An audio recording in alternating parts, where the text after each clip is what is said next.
On a beautiful Sunday afternoon, we welcome you into Orange County Great Park Stadium for tonight's matchup featuring your Orange County Riptide and the Conejo Oaks. Jonathan Ortiz alongside Chaz Massman for today's CCL matchup.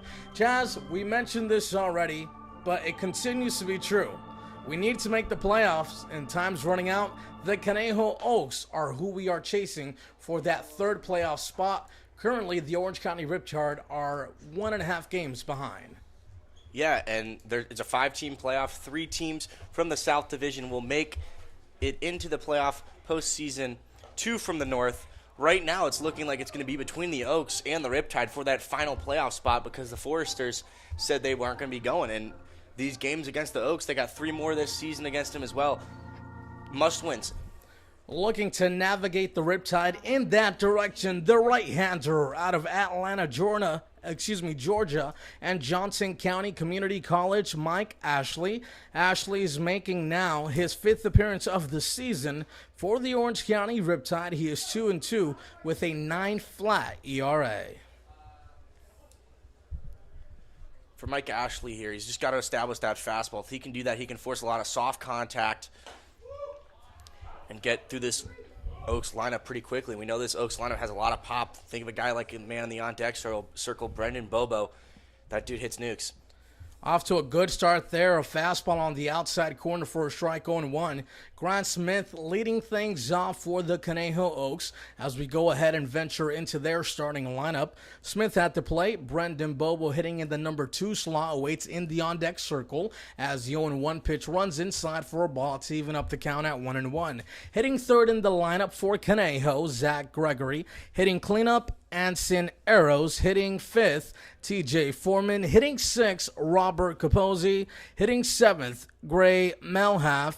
Hitting 8th, Raul Sandoval. And batting 9th, JT Naviak. That's a breaking ball on the outside corner for a strike, 1-2. Now the count to Grant Smith. And today it's really going to be key that the Riptide get good quality innings, and a lot of them out of Mike Ashley. We know this bullpen is depleted. They've thrown a lot of arms. They've lost a lot of arms. Noah Owen left in the draft, and a couple other guys have gone back to their other schools already. So they're going to need good 3-4 innings out of Mike Ashley. We know he can do it. Back on July 1st against the Ventura Pirates, he went 3 innings, didn't give up a single hit. Grant Smith awarded a base after being hit by the pitch on the elbow as Brendan Bobo now steps in. Brendan Bobo on the season with the Conejo Oaks, doing very well. He has a lot of pop from that left side, looking to continue imposing damage upon the Orange County Riptide. Yeah, like I said in the pregame, this guy has a lot of power from that left side. He leads the Conejo Oaks in home runs. He struggled a bit with the strikeout so far this season. He struck out 15 times. But at the end of the day, every time he hits it hard. Yeah, Bobo is one of those hit-or-miss athletes. What I mean by that is he does not hit for average, but when he gets a hold of a pitch, well, you can say goodbye. We saw against the Oaks a couple nights ago. He went 3 for 4 with 3 singles. Righty on lefty matchup for Mike Ashley on the mound. Delivers a 1-0 pitch outside and high for a ball, 2 balls and no strikes. The running game is always a factor against the Orange County Riptide. It seems like most of the league has read the scouting report on how to defeat Orange County, and that is by putting yourself in scoring position with running. Behind the plate today for Orange County, making his second start here at home, is Penso. Penso got off to a great start at the plate in his first debut matchup. That he did. Yeah, a home run actually. He definitely made his presence felt offensively. Behind the plate, he was not challenged a ton. Let's see how he fares with the running game here today. That's a really good-looking pitch there from Mike Ashley. Nice fastball right on that inside corner, jamming the hands of the hitter. It's 3 balls and 1 strike to Brendan Bobo. Grant Smith awaits in the on-deck circle, or check that at first base. He reached on a hit by a pitch, a bluff from the runner, nothing more. Check swing. Did he go? Yes, he did, says the home plate umpire. Well done from Ashley to work back into this count. Wouldn't be shocked if we see maybe a breaking ball down and away and try and get Brendan Bobo out on strikes. The breaking ball was working well for Mike Ashley in his last outing here at Orange County Great Park Stadium. That was against the Barons, as this ball stays up high for ball 4. On the play, Grant Smith was running. So runners aboard now at first and second base with no outs here in the top half of the first inning as Zach Gregory digs in. Zach Gregory, the outfielder from the University of Arkansas, struggled a bit back on Friday. Only had 1 hit, went 1 for 3. Actually, that's pretty good average. Scored a couple runs and got on base twice by a hit by a pitch and a base on ball. Gregory struggling in that 3-hole for the Conejo Oaks, hitting only 175 on the season. Does have a good amount of at-bats at 40. Is now the pitching coach for the Orange County Riptide. Will head out to the mound to have a conversation with his young right-hander. You know, it's a common theme between this Oaks lineup. When you look at it, a lot of their guys, they don't have a ton of guys hitting for great average. However, what they've done well, and it's what the Riptide have struggled with, is situational hitting. When they get guys in scoring position, the Oaks have made it count. The Riptide, at times this season, have not, and it's resulted in the 8-10 league record. The Orange County Riptide and the Conejo Oaks already met up this week. The Orange County Riptide were victorious in that last meeting. The final score of that ball game was 7-4. They traveled to San Luis Obispo yesterday, and they suffered an 8-4 loss against the Blues. And, you know, when you're talking about that last game, the Riptide jumped out to an early lead, and they allowed the Conejo Oaks to get back in the ball game. They did a good job of closing it out, but in times during that game, they had a lot easier opportunities that they could have closed it and finished the game out and pushed it over the edge. Prior to when they didn't, it came down to the wire. Yeah, offensively for the Orange County Riptide, they had a ton of scoring opportunities, just unable to capitalize in those pivotal moments. Anson Arrows, who waits in the on-deck circle for the Oaks. Ashley takes a peek towards second base. Another one settles back in. The 3-1, or excuse me, the 2-0 now turns into 2-1.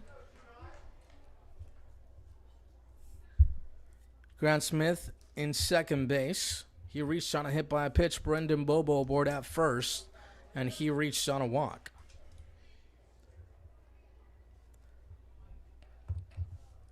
Ashley gets the sign, delivers a pitch, outside and high. 3 balls and 1 strike now the count. He's throwing a lot of stuff up in the zone right now. I think he's probably got to start trying to work the lower half of the zone. Maybe try and force some soft contact, get into a double play, get out of this inning with no damage done. In Ashley's last outing against the Academy Barons, he threw 2 complete innings, surrendering 4 runs on 1 hit and 6 walks. Here's a chopping ball towards the right side. Davis to second for 1. On to first, not in time. An attempt at the 4-6-3 double play, but the Riptide will take 1 out anyway. You know, that was the ball that they needed, but Gregory showing some good speed to beat out the throw from Cervantes, excuse me.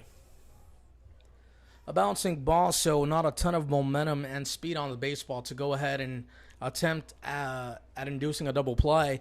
Nonetheless, there is 1 away, and another ground ball can go ahead and turn 2 and get you out of this inning if you're Mike Ashley, as now Anson Arrows steps into the box. Yeah, this talented young catcher going to the University of Oregon really caused the Riptide some problems in some key spots. In the last game on Friday, he was 2 for 4 with a double and a single. On the outside corner for a strike, 0-1. Runners aboard on the corners with only 1 out. We're in the top half of the first inning. Early start to today's ball game, 4:30 p.m. We're accustomed to starting at 6:30. We're also here on a Sunday, our first time this season. Yeah, in the background, maybe they can see some of the soccer or the other baseball games happening. Right now, it's a busy day at the Great Park. Had to park pretty far away from the stadium. Yeah, a ton of cars in the parking lot as that one is fouled back towards the netting. 1 ball and 2 strikes, now the count. Really beautiful day for a ball game once again. Slight breeze blowing out towards right field, so we'll see if that factors into the development of the game. Good opportunity for Mike Ashley to get a strikeout here. Maybe a backdoor breaking ball. Arrow struck out looking against Cade Connolly back on Friday. Lefty on righty matchup for Mike Ashley. TJ Foreman awaits in the on deck circle for the Oaks. Here's on the outside corner, taken for strike three. Just what Mike Ashley needed here with runners on the corners and one away. Fantastic pitch, just painted the outside corner with the fastball. 2 down. Now batting number 11, TJ Foreman. TJ Foreman steps into the box now for Conejo, hitting .267 on the season. A regular in the lineup for the Oaks. He's second on the team in at-bats with 60. Has 16 hits to show for it. 4 of those have been extra base hits. That pitch is low for a ball, 1-0. In the last matchup against the Riptide, he also struggled. 0 for 3. So he's definitely going to want to try and maybe get back at the Riptide today, but right now is a really good opportunity for Mike Ashley to get out of this inning and send it to the bottom of the first as a tie ball game. Very well said, Chaz. Hey, it hasn't been a clean inning so far, but most importantly, there has yet to be a run scored from the Conejo Oaks. So Mike Ashley has an opportunity with 2 away and runners on the corners to escape unscathed. The right-hander delivers outside and low. 2 balls and no strikes. So, command, a little bit of an issue here today for Mike Ashley, but he hasn't been completely wowed. He's been staying around the strike zone, just missing the black by an inch or two.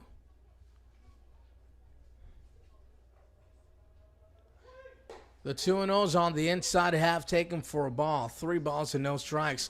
But, Chaz, in comparison to Ashley's first start where we saw him against the Arroyo Seco Saints, at least his first start in conference play, I think the development has been there for him. He's been staying more around the strike zone. He's been stringing together some quality innings for the Orange County Riptide.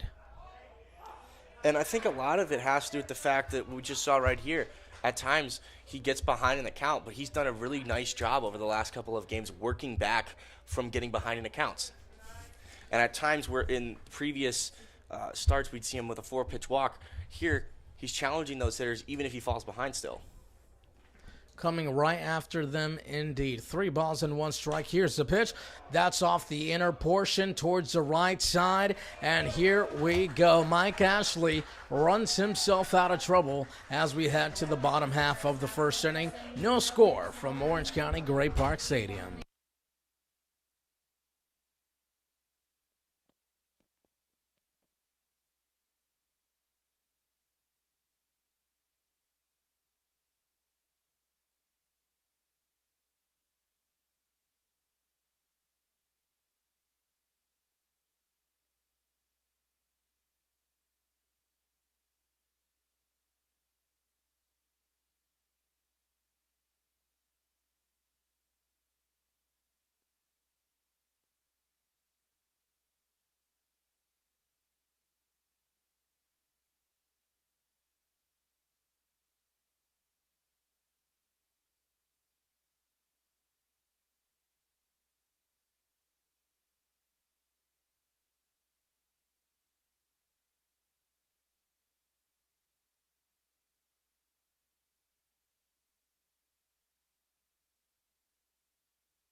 To the bottom half of the first inning we go from Orange County Great Park Stadium.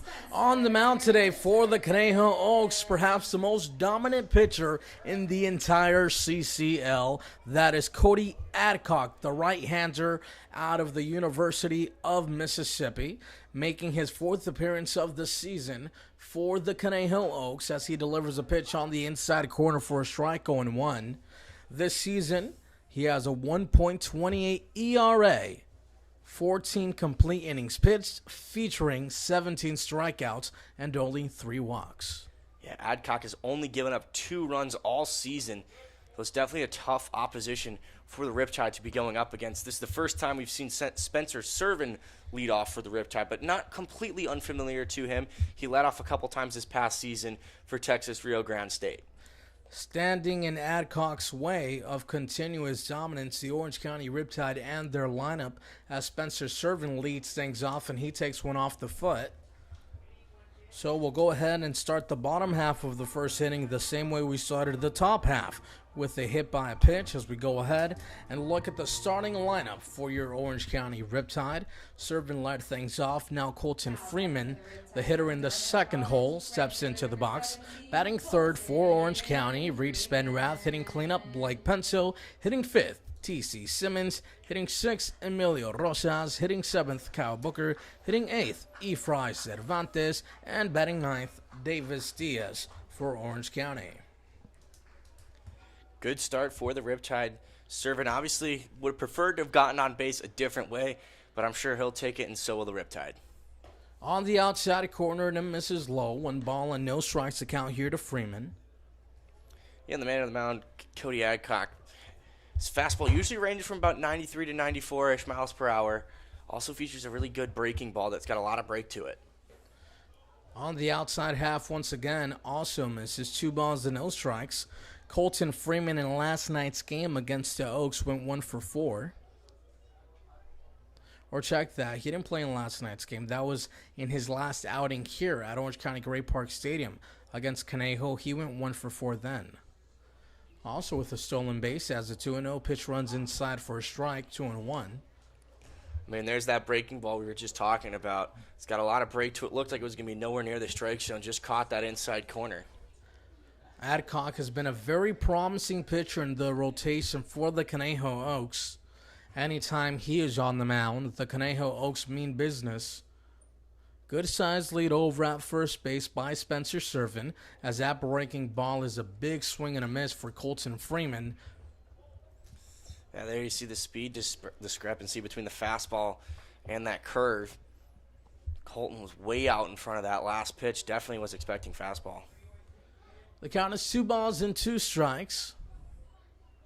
Adcock takes a peek towards first base, settles back in. This one is tipped foul. Colton Freeman stays alive. Good job to fight off that last pitch. That may have just caught the outside corner.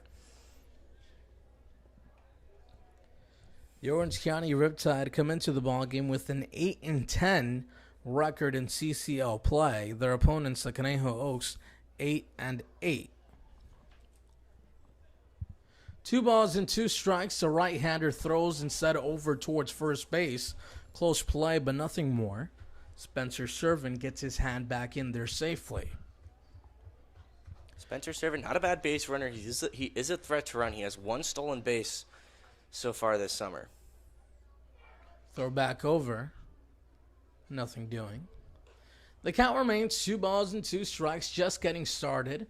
We're in the bottom half of the first inning between the Conejo Oaks and your Orange County Riptide. The right-hander delivers. There goes the runner. And what an aggressive decision there by Spencer Servin.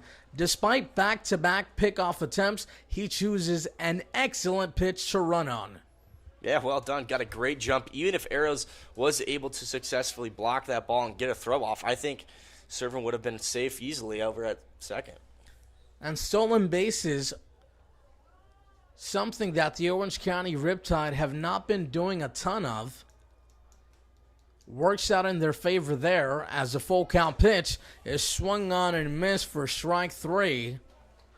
Colton Freeman out in front of a slider breaking towards the outside half of the plate for the first out here in the bottom half of the first inning. And you know what? Freeman just got beat by a great pitch there.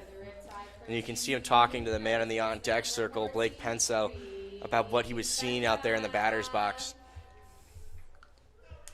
Remember, Colton Freeman does not strike out a ton. Coming into the ball game, he had 67 at-bats. He only struck out 9 times. This pitch is low in the dirt. 1 ball and no strikes to Reese Spenrath, the man at the plate for the Orange County Riptide. They now have Spencer serving aboard at second base. He reached on a hit by a pitch, then moved over on a stolen base. Spenrath hitting .221 on the season for the Tide. Righty on lefty matchup. Here's a fastball on the outside corner that paints the black for a strike. 1-1. Spenrath was in the lineup last night against the Blues. He went 2 for 5. Had a double and an RBI. The 1-1 pitch is on the outside half, just misses the black by a few inches. 2 balls and 1 strike the count now to Spenrath. A hitter's count unraveling here for Orange County. And Chaz, this pitcher on the mound is an absolute stud, as I mentioned earlier in the broadcast. Arguably the top pitcher in the league as he takes a peek towards second base.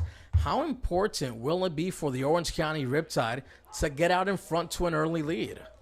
I mean, it's always important to get out to an early lead. It takes a lot of pressure off of your own arms that you have. And we've talked about how this Riptide bullpen in rotation is somewhat depleted just because of the amount of innings that they've had to throw and the amount of pitches that they've had to throw with the lack of guys that they still have here. The 2-2 is golfed at and missed for strike 3. Back-to-back strikeouts for Adcock on the mound, as there are now 2 away this half inning. And Blake Penso, the man of the hour, has an opportunity to break the goose egg in the run column for Orange County. Big opportunity here for young Penso.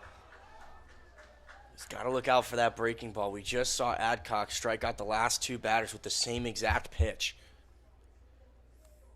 Righty on righty matchup. Good size lead over at second base. Pencil swings out of his shoes there. No balls and 1 strike. First pitch swinging. He swung and missed at what seemed to be a changeup from Adcock on the mound. Arguably, what makes Adcock the most effective is his variations in speed. Has a changeup, a slider, and a fastball. Also a curveball that he uses from time and time again. The 0-1 pitch instead is a step off the rubber. Blake Penso had an excellent debut with the Orange County Riptide against the Conejo Oaks, as a matter of fact. Hit a moonshot over the left center field fence.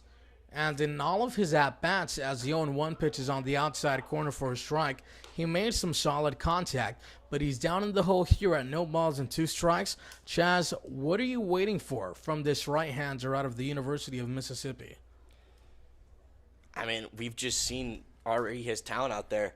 He's featuring all of his pitches. He's working the outside, inside corner, showing great command. Outside of that first at-bat, I mean, he's absolutely dealing early. Here comes the 0-2 pitch. This one is ripped out towards left center field. Blake Pensil says that he'll hit it off the base of the wall. That'll score a run for the Orange County Riptide. An RBI double, 1-0. Blake Penso showing off the power. Adcock came right at him with a fastball, and he just crushed that one towards left center, off the fence, 1-0 Riptide. And now they got a guy that might be swinging the bat better than anyone in the lineup. Over the last 2 games, T.C. Simmons has already boosted his batting average over 100 points. What an addition to the middle of the lineup for the Orange County Riptide. Blake Penso, a kid out of Huntington Beach High School, has not seen a lick of college baseball. He had not, better said, until that last game against the Conejo Oaks, and he has put together an outstanding debut leading into today's game. Traded places this time around with Spencer Servin. He's aboard at second base with an RBI double. As you mentioned, Chaz, now T.C. Simmons, another hot bat in the lineup for the Orange County Riptide, with an opportunity to extend this lead even further. I mean, in the last home game, we saw T.C. Simmons go 3 for 3. with a home run, triple, and a single. He was only a double away from the cycle, and afterwards we found out he didn't even know about it until Austin Krissick told him. T.C. Simmons in last night's game against the Blues went 2 for 5. Against the Conejo Oaks at home, he went 3 for 3 with a triple, a home run, and 3 RBIs, including a single. Righty on lefty matchup, the right-hander delivers, breaking ball that stays up high. 1 ball and 1 strike, now the count to T.C. Simmons. Simmons out of El Cajon, California. Throws and hits from the left side. Adcock looks down the barrel to get a sign, delivers outside fastball that swung on and missed for strike 2. Emilio Rosas awaits in the on-deck circle for Orange County. Blake Penso leads off the bag at second base. He reached on an RBI double that was only a few feet away from clearing that left center field fence.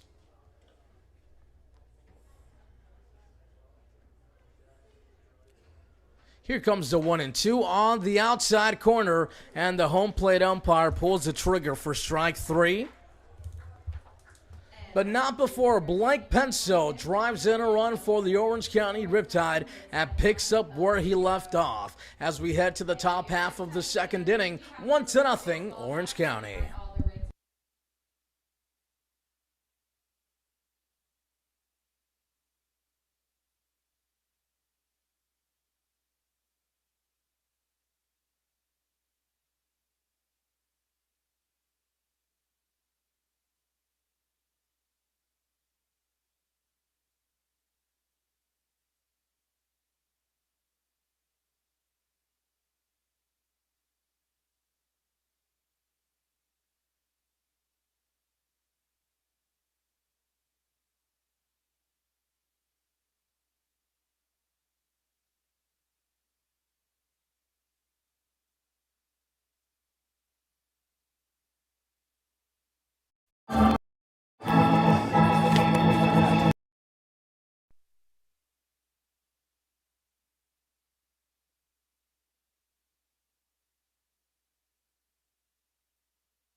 We head to the top half of the second inning, 1-0 ball game in favor of the Orange County Riptide. It'll be Robert Capozzi, Gray Melhoff, and Raul Sandoval this half inning for the Oaks, as this one is popped up towards the left side in foul territory and out of play into the Riptide dugout. Defensively for Orange County, they line up like this. In left field for the Riptide, Kyle Booker. In center field, Spencer Servin. In right field, Colton Freeman. From left to right in the diamond. At third base for Orange County, Emilio Rosas. At shortstop for Orange County as well, Efrain Cervantes. Playing second base for the Riptide, Davis Diaz. Out at first base today is, as this pitch is on the inside half for a strike, 0-2 now the count to Capozzi at the plate. Reese Penrath, the man at first, and the battery of Blake Penso and Mike Ashley. Ashley off to a quick start, 0-2. Here comes the pitch. Skips in front of the dirt. Good pick out of the dirt by Blake Penso. Mike Ashley did a little bit of a strut behind the mound. Perhaps I think that he did not realize that the ball bounced there. I mean, it did bounce up into a nice height, like around the knee level. Right, as the 1-2 is swung on and missed for strike 3. Throw it around the horn, Blake Penso. That is the second strikeout of the ball game for Mike Ashley. Mike Ashley, really good start to this inning. 3-4 pitch, or it's a 4-pitch strikeout. Aside from the one bouncing pitch, he is absolutely dealing there. Good first inning. He worked himself into a bit of a jam by allowing the first two batters on base, but after that, did well to work himself out of it, and he's been lights out since. Yeah, so far Mike Ashley has gotten off to the right foot as this one is ripped towards the right side and speared out of the air by Reese Spenrath for the second out of the inning.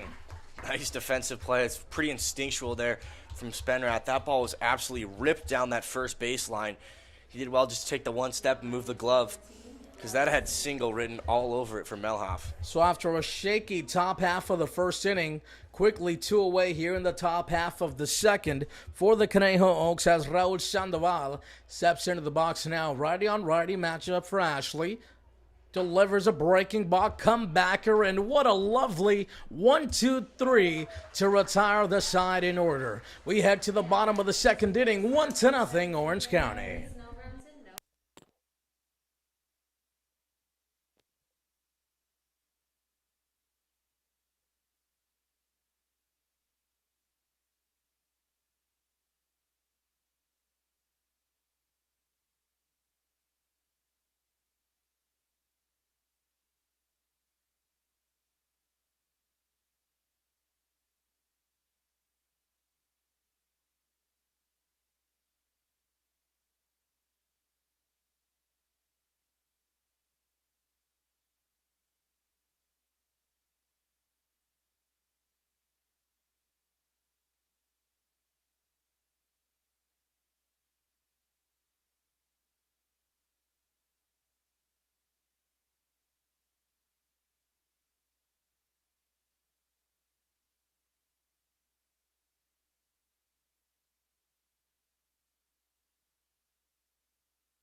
We head to the bottom half of the second inning. Emilio Rosas, Kyle Booker, Efrain Cervantes, and Davis Diaz. For the Orange County Riptide, of course, Davis Diaz, if someone reaches on base. And why not? Adcock on the mound for the Conejo Oaks did surrender a run in the bottom half of the first inning. Up until this point, he had only surrendered 2 runs total in the season. Of course, he has not seen a ton of action for the Conejo Oaks, but the action he has seen, he has been absolutely dominant. Just as dominant as Chaz Messman is at his job. And he was pretty good for Ole Miss, too, this past season. In 19.2 innings pitched, he struck out 24 batters, only walked 11. He did surrender 18 runs in that 19 innings, and obviously it's an ERA that you're not really going to want to see. But that 24 strikeouts really shows that the discrepancy in all the different type of pitches that he can work with. We saw it in the first inning, striking out 2 batters. Emilio Rosas, down in the count, or check that ahead in the count at 2 balls and 1 strike. Went 1 for 4 in last night's ball game against the Blues. As a 2-1 pitch is off the end of the bat towards the right side. Into right field, the play is made. 1 away. Kyle Booker now steps up to the plate for the Orange County Riptide. Booker's gone the last couple of nights off. However, going into that, he's hitting .415. It's really interesting to see him hitting this low in the lineup for the Riptide. Batting for the Riptide. You definitely expect a batter like him to try and be up near the top, given the amount of times he just gets on base. And that's very true, Chaz, but we've touched upon this before. if you really go ahead and look at that 1 through 9 lineup for the Orange County Riptide, there is not much of a hole anywhere. So anywhere you put Kyle Booker, he'll fit in perfectly. And also a potential benefit of that may be that, hey, he's a hitter in the number 7 slot. Perhaps they will not pitch him as competitively as if he was at the top of the lineup. You know, I don't think that'll change. I mean, the guy on the mound is an SEC player. He's facing an SEC player. They know exactly the type of player that they're getting into. We saw what he could do in the Cal Showcase game. The other opponents know Kyle Booker's at the plate, and they know he's a damn good hitter. Yeah, Kyle Booker, an all too familiar name in the CCL. We'll go ahead and take a look at the defensive alignment for the Conejo Oaks from left to right in the outfield. Zach Gregory in left field. And center field, Raul Sandoval, as this one is off the end of the bat towards the left side in front of the 362 sign. The left fielder, Zach Gregory, makes the play, 2 away. In center field, as I mentioned earlier, Raul Sandoval. In right field, TJ Foreman. From left to right in the infield at third base, Gray Melhath. At shortstop, JT Naviak. At second base, Grant Smith. At first base, Brendan Bobo. And the battery of Zach Gregory and Cody Adcock will cap off the defensive alignment for the Conejo Oaks. This pitch is skipped in front of the dirt for a ball. 1-0 the count here to Efrain Cervantes, whose real name is Efren Cervantes.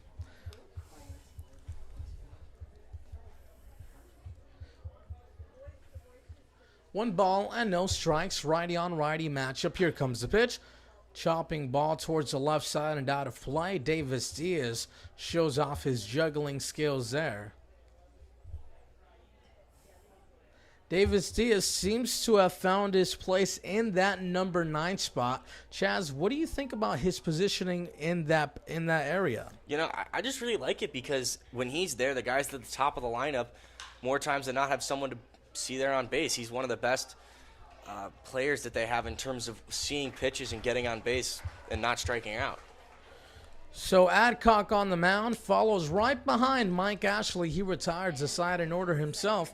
We head to the top half of the third inning. 1-0 Orange County.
We head to the top half of the third inning. Mike Ashley hopes to continue his groove on the mound.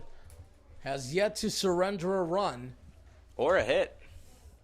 Even better, JT Naviak will lead things off this time around. He was almost hit by a pitch on an inside fastball up and in. It'll be JT Naviak, Grant Smith, and Brendan Bobo. If anyone gets on, Zach Gregory will see an opportunity at the plate. And you know, it was huge for the Riptide that Mike Ashley was able to work quickly in that last inning because he's going to not have to throw as many pitches. And the quicker he's able to, or the longer he's out there and the longer he's able to stay in this game without running out of gas, the more relief that puts on their bullpen. Yeah, and as I mentioned earlier, Chaz, I really do believe that Mike Ashley has been progressively improving throughout all of his starts. And what catches me most by surprise today is the fact that he's facing perhaps the best team he has faced all season long. And so far, up until this point in the ballgame, he's had great success. He's had 3 balls and no strikes against Naviak, works out a 4-pitch walk. That's just a bit unlucky. It looked like that might have caught the outside corner. But nonetheless, man on first for the top of the lineup. The lineup card flips over for the Conejo Oaks as Grant Smith steps into the box. Smith has yet to record an official at-bat. He was hit by a pitch his first time up. And, you know, when you were talking about this is being the best team that Mike's faced, I don't think that's really going to faze him. Obviously, he's a really cool, calm, collected guy. And this is a big game, and I don't think he's going to let the moment get to him, being that this is an absolute must-win for the Riptide. Yeah, Mike Ashley, when I spoke to him once, he told me how important, mental preparation is in the game of baseball. Staying zoned in, and more importantly, as this throw over towards first base is a close one, but nothing more. The ability to have confidence in your stuff and to challenge the hitter when needed is going to work greatly in your favor. Ashley is an all-around athlete, and mentally in the game of basketball and the game of baseball, it's a different approach. And he says that in baseball specifically, that's more of an individual mentality. Basketball's a team game where everyone shares possession. Not in baseball, especially as a pitcher, he is the lone man on the mound. And if he's in control, so will his team be. Bouncing ball towards the left side and on the transfer. The shortstop for the Orange County Riptide, Efrain Cervantes, loses control as now runners are aboard at first and second base with no outs here in the top half of the third inning. That one's going to get scored in there, but at the end of the day, that was just a tough hop. It seemed like it was just going to be bouncing around waist level, and then just pretty much bounced up to the face of Cervantes. Unlucky there, because that looked like they could have had 2. Grant Smith does have decent speed running down the line, so turning a double play would have been difficult, but there would have been 1 out for sure. And, of course, as you mentioned, Chaz, an opportunity at 2, as here's a pitch on the outside corner that paints the black for a strike 0-1. Brendan Bobo, the power hitter that hits from the left side for the Conejo Oaks, now at the plate, has a great scoring opportunity to not only tie up the ballgame, but perhaps put his team out in front. Bobo walked his first time up as the right-hander delivers an outside fastball that's cut out and missed. No balls and 2 strikes. I'd be shocked if Ashley throws him anything over the strike zone right now. With the power hitting Bobo at the plate, get him to try and chase something down and away. And if he does make some contact, hopefully it'll create some soft contact that you could do to try and turn 2. We've seen a good amount of balls hit on the ground against Mike Ashley today. A ground ball would work miracles here. Instead, this one is popped up towards the center of the diamond. Cervantes, fighting the sun, is able to track it down at the last minute to record the first out of the inning. Like I said, that'll do. 1 out. The runners didn't advance. Ashley does his job. Cervantes does his job. Zach Gregory, now the man at the plate for the Conejo Oaks. Gregory hits from the left side. He grounded into a fielder's choice his first time up. Has runners aboard at first and second base with 1 out here in the top half of the third inning. The Oaks had runners on the corners with 2 outs in the top half of the first. They were threatening there but failed to capitalize. In the top of the second inning as the runners go, and this one is going to split the gap in right center field. 1 run will score easily for the Oaks. On his way towards third and reaching safely is Grant Smith. So an RBI single for Zach Gregory ties up the ball game at 1. That was just a nice hit right out into right field. Good call there from the Oaks coaching staff with the hit and run. Get that man up from first to third. Or back to home. As we mentioned earlier, the running game has been quite an issue for the Orange County Riptide. as Anson Arrows now steps into the box. He struck out looking his first time up, takes an off-speed pitch on the outside corner that misses to Black. 1 ball and no strikes for the left-handed hitter. TJ Foreman now awaits in the on-deck circle for the Conejo Oaks. The go-ahead run is down the line at third base. Here's a breaking ball that has a bottom fall out of it, and it swung on and missed 1-1. That was a really nice pitch. Arrows was nowhere near that. And Ashley could really go for a strikeout here. Expected all these pitches to be down in the zone and try and force something to avoid the tag. Hit out towards right center field. Spencer Servant strikes it down. That'll score the runner easily from third base. 2-1 ball game in favor of Conejo. Sacrifice fly off the bat of Anson Arrows.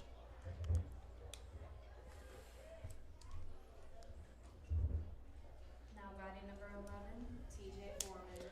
So an error from the shortstop Efrain Cervantes has proven to be costly here. The Conejo Oaks has scored 2 runs in the top half of the third inning, and they are not done yet. They have a runner aboard at first base with 2 outs this time around for TJ Foreman. And the Riptide really need to limit this 1-1. The runner goes Blake Penso, unable to get a good grip on the baseball, decides not to throw. So a stolen base this time around for Anson Arrows.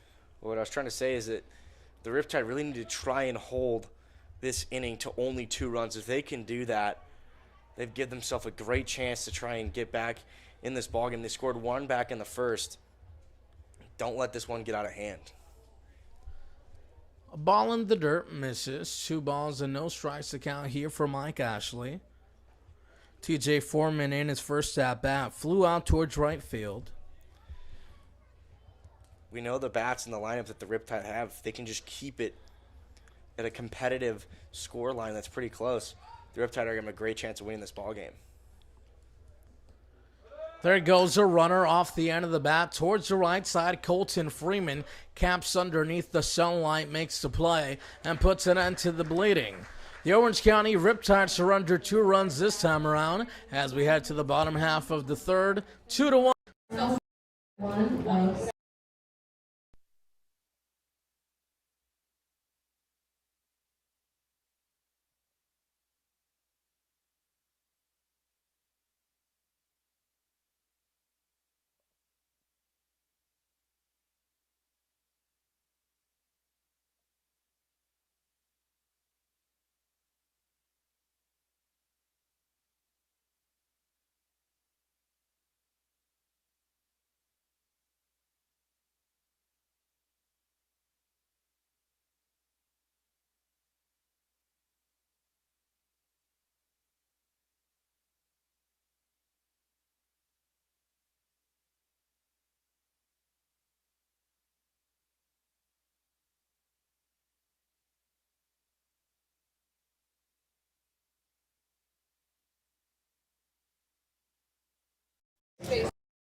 Things off in the bottom half of the third inning for the Orange County Riptide. The Conejo Oaks scored twice in the top half of the third. Orange County looking to come back with some fire of their own. Righty on righty matchup. Adcock remains on the mound for Conejo. Delivers a pitch on the inside half for a ball 1-0. And Davis Diaz continues. Matchup that we could see pretty often this spring out in the SEC with Davis Diaz going over to Vanderbilt and Adcock over at Ole Miss. The right-hander delivers low, 2 balls and no strikes.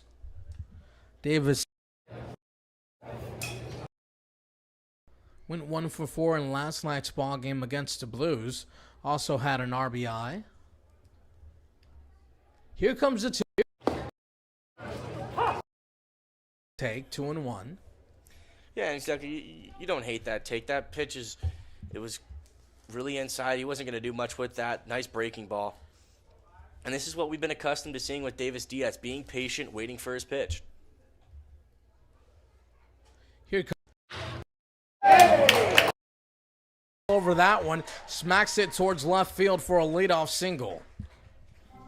That's just good, mature hitting from such a young player. It's just really impressive to see day in and day out.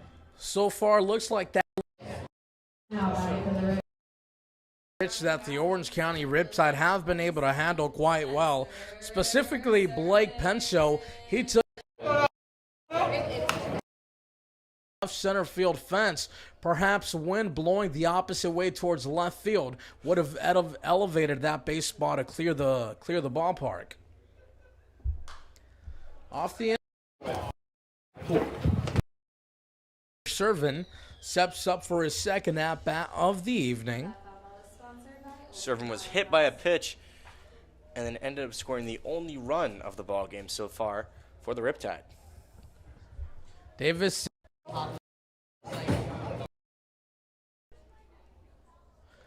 Adcock, the right-hander, delivers a breaking ball that breaks nicely towards the inside half of the plate. Spencer Servin is out in front. No balls and 2 strikes to count.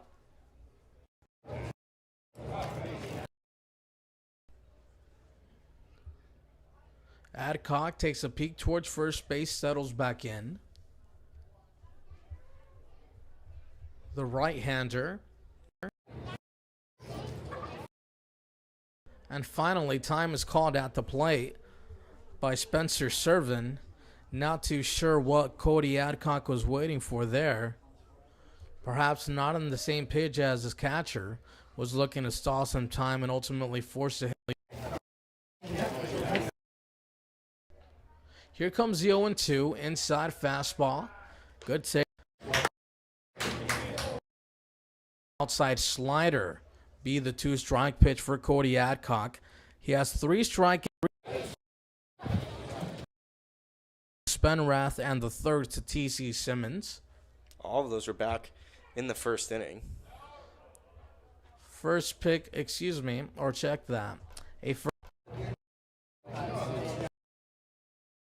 The first baseman, Brendan Bobo, had to get away from his glove, but not far enough for Davis Diaz to advance.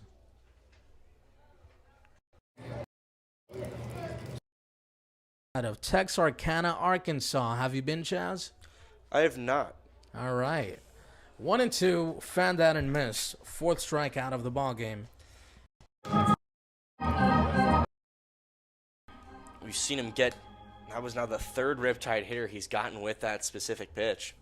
Now batting for the Riptide from Dark. Yeah. To go ahead and navigate. If you're an Orange County Riptide hitter, Adcock, good slider that breaks away quite a bit as Davis Diaz continues to draw some attention with his big lead.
Sure, what size?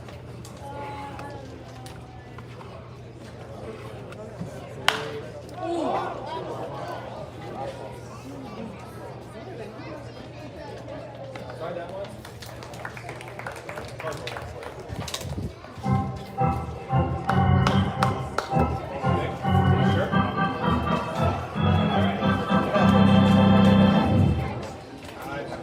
Now, round for the Riptide from TCU, first baseman number 14, Reese Sunrack.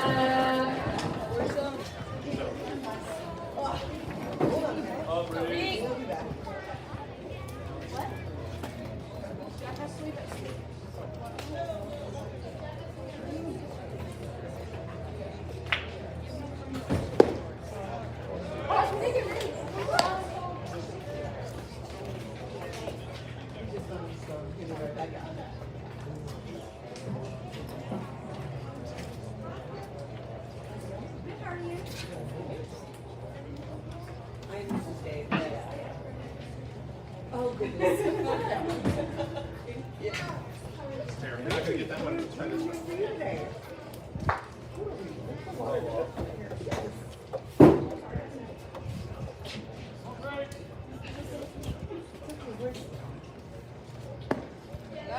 That work? All right. Stand back here. Here you go, bro, man. Enjoy.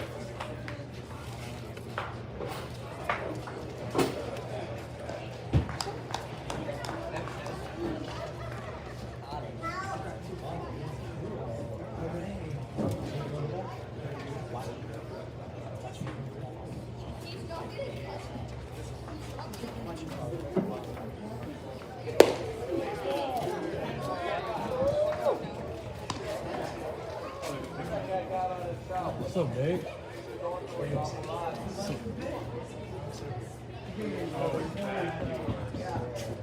You're the guy. I was gonna take that too. Blake the Snake.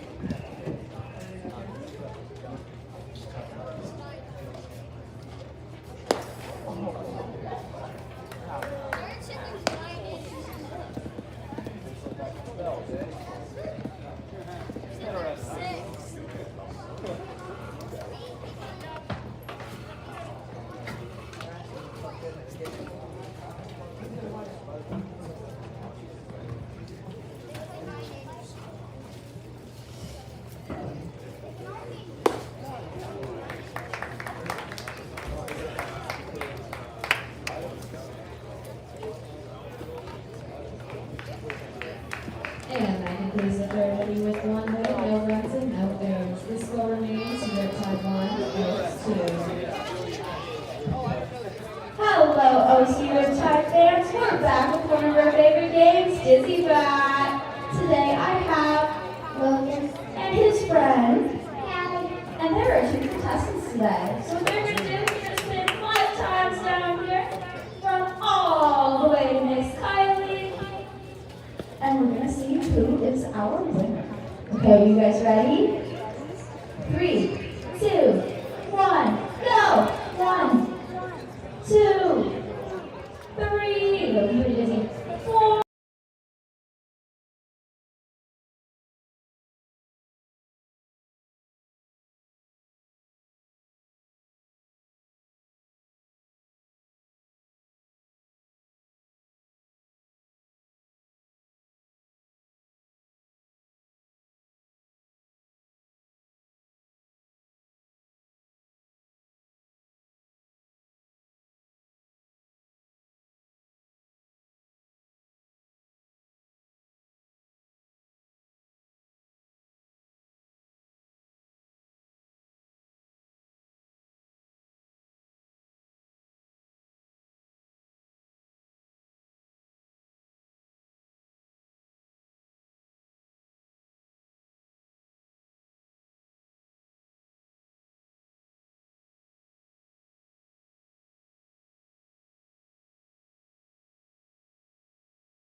hacia el lado izquierdo, un imparable para darle inicio a la parte alta de la cuarta entrada.